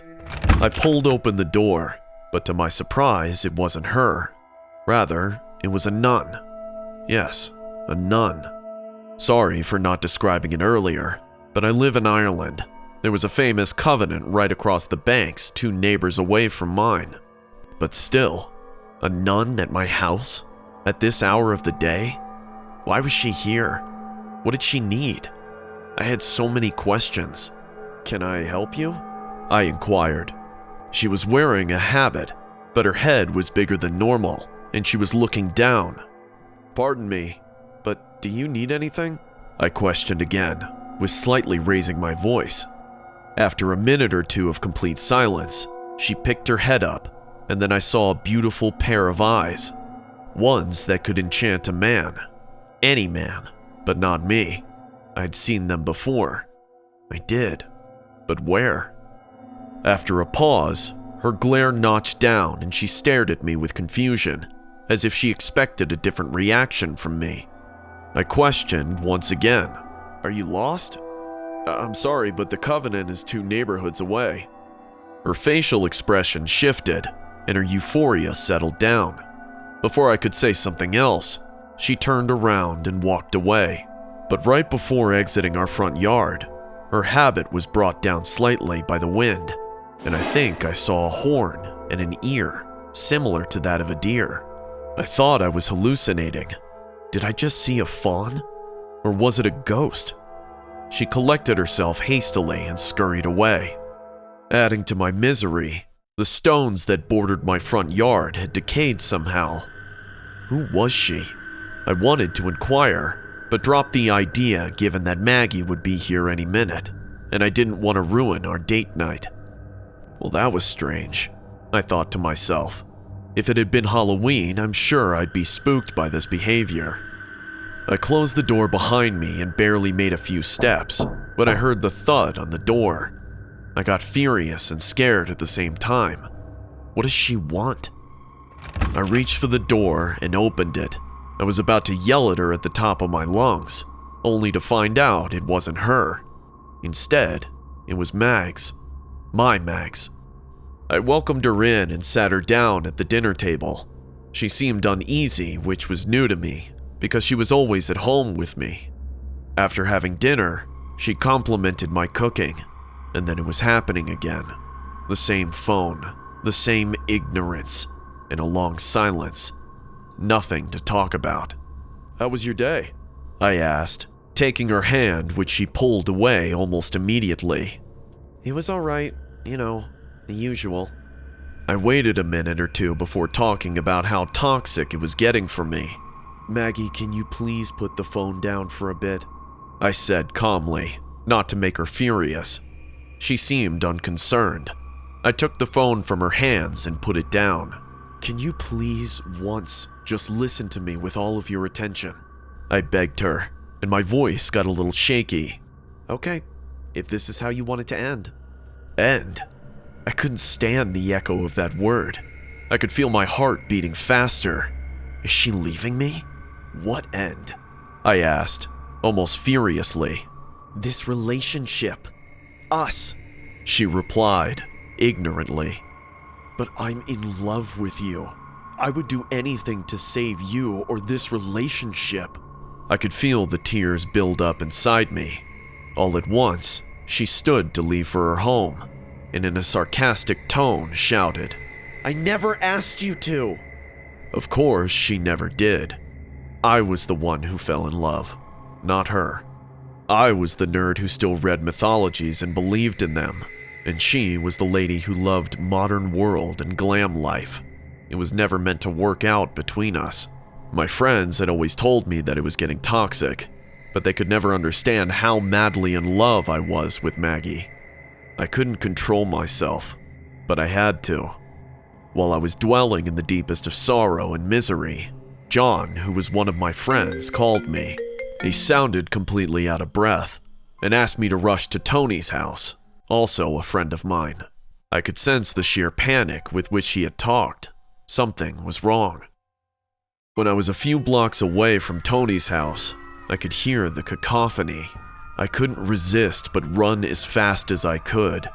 3 houses away from John, a person came out of the bush and bumped into me. I turned around to have a momentary glance, and I couldn't believe my eyes. It was the same nun, but her habit was off this time, and her head was now fully exposed. She was not human. She was indeed a fawn. With an average height and slender body, she had the most undulant features, possessing antlers, hooved feet, and a short tail reminiscent of common reindeer. I rubbed my eyes because I couldn't believe that this weird creature was standing right in front of me, although I could never call it hideous, because even with the abnormalities, she was beautiful. I grabbed her hand and realized that she had signs of bed sores on her hands and arms. She pulled her hand in pain and ran. I wanted to chase her, but she ran off and I didn't bother because the voices of Tony's house were getting louder. I reached the house and I guess a party was going on, but now it had turned into a horrible night. It was a complete mess. Some guys at the party were trying to hold other men who were completely out of their control. These men seemed like zombies trying to chase something or someone. I looked for John and found him near the front door. "What happened?" I asked hastily. "John, what's going on here?" I could see him shiver. "She's the culprit behind this." "Who is?" I screamed. "The fawn that I captured when I went out hunting today. How can she do all this?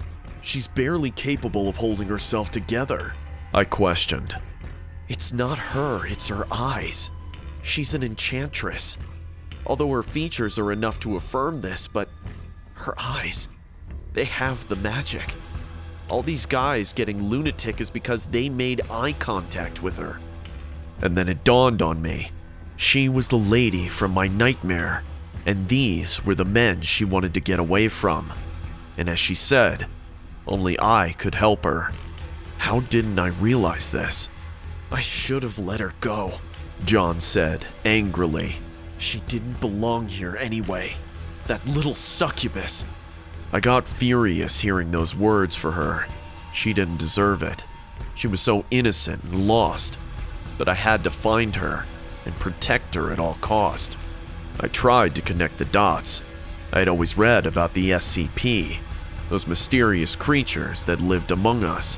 So I immediately called the SCP Foundation and informed them about the incident. A team of force arrived at the party and injected the victims with some solutions, most possibly the amnestic.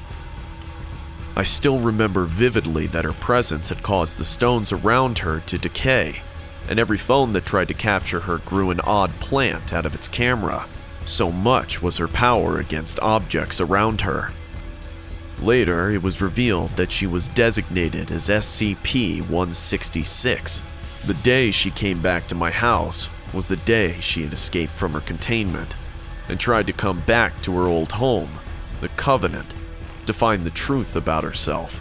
In search of the Covenant, she first reached out to me so I could safely guide her to her home, but given the fact that I didn't recognize her, she was disappointed and left on her own. Later, she was captured by John because of her reindeer-like features, but things didn't go okay since she left the party in chaos. Although she was successfully taken back to her containment, there was still one thought that kept me awake at night. If she could enchant every guy to fall in love with her to the point of obsession, then why not me?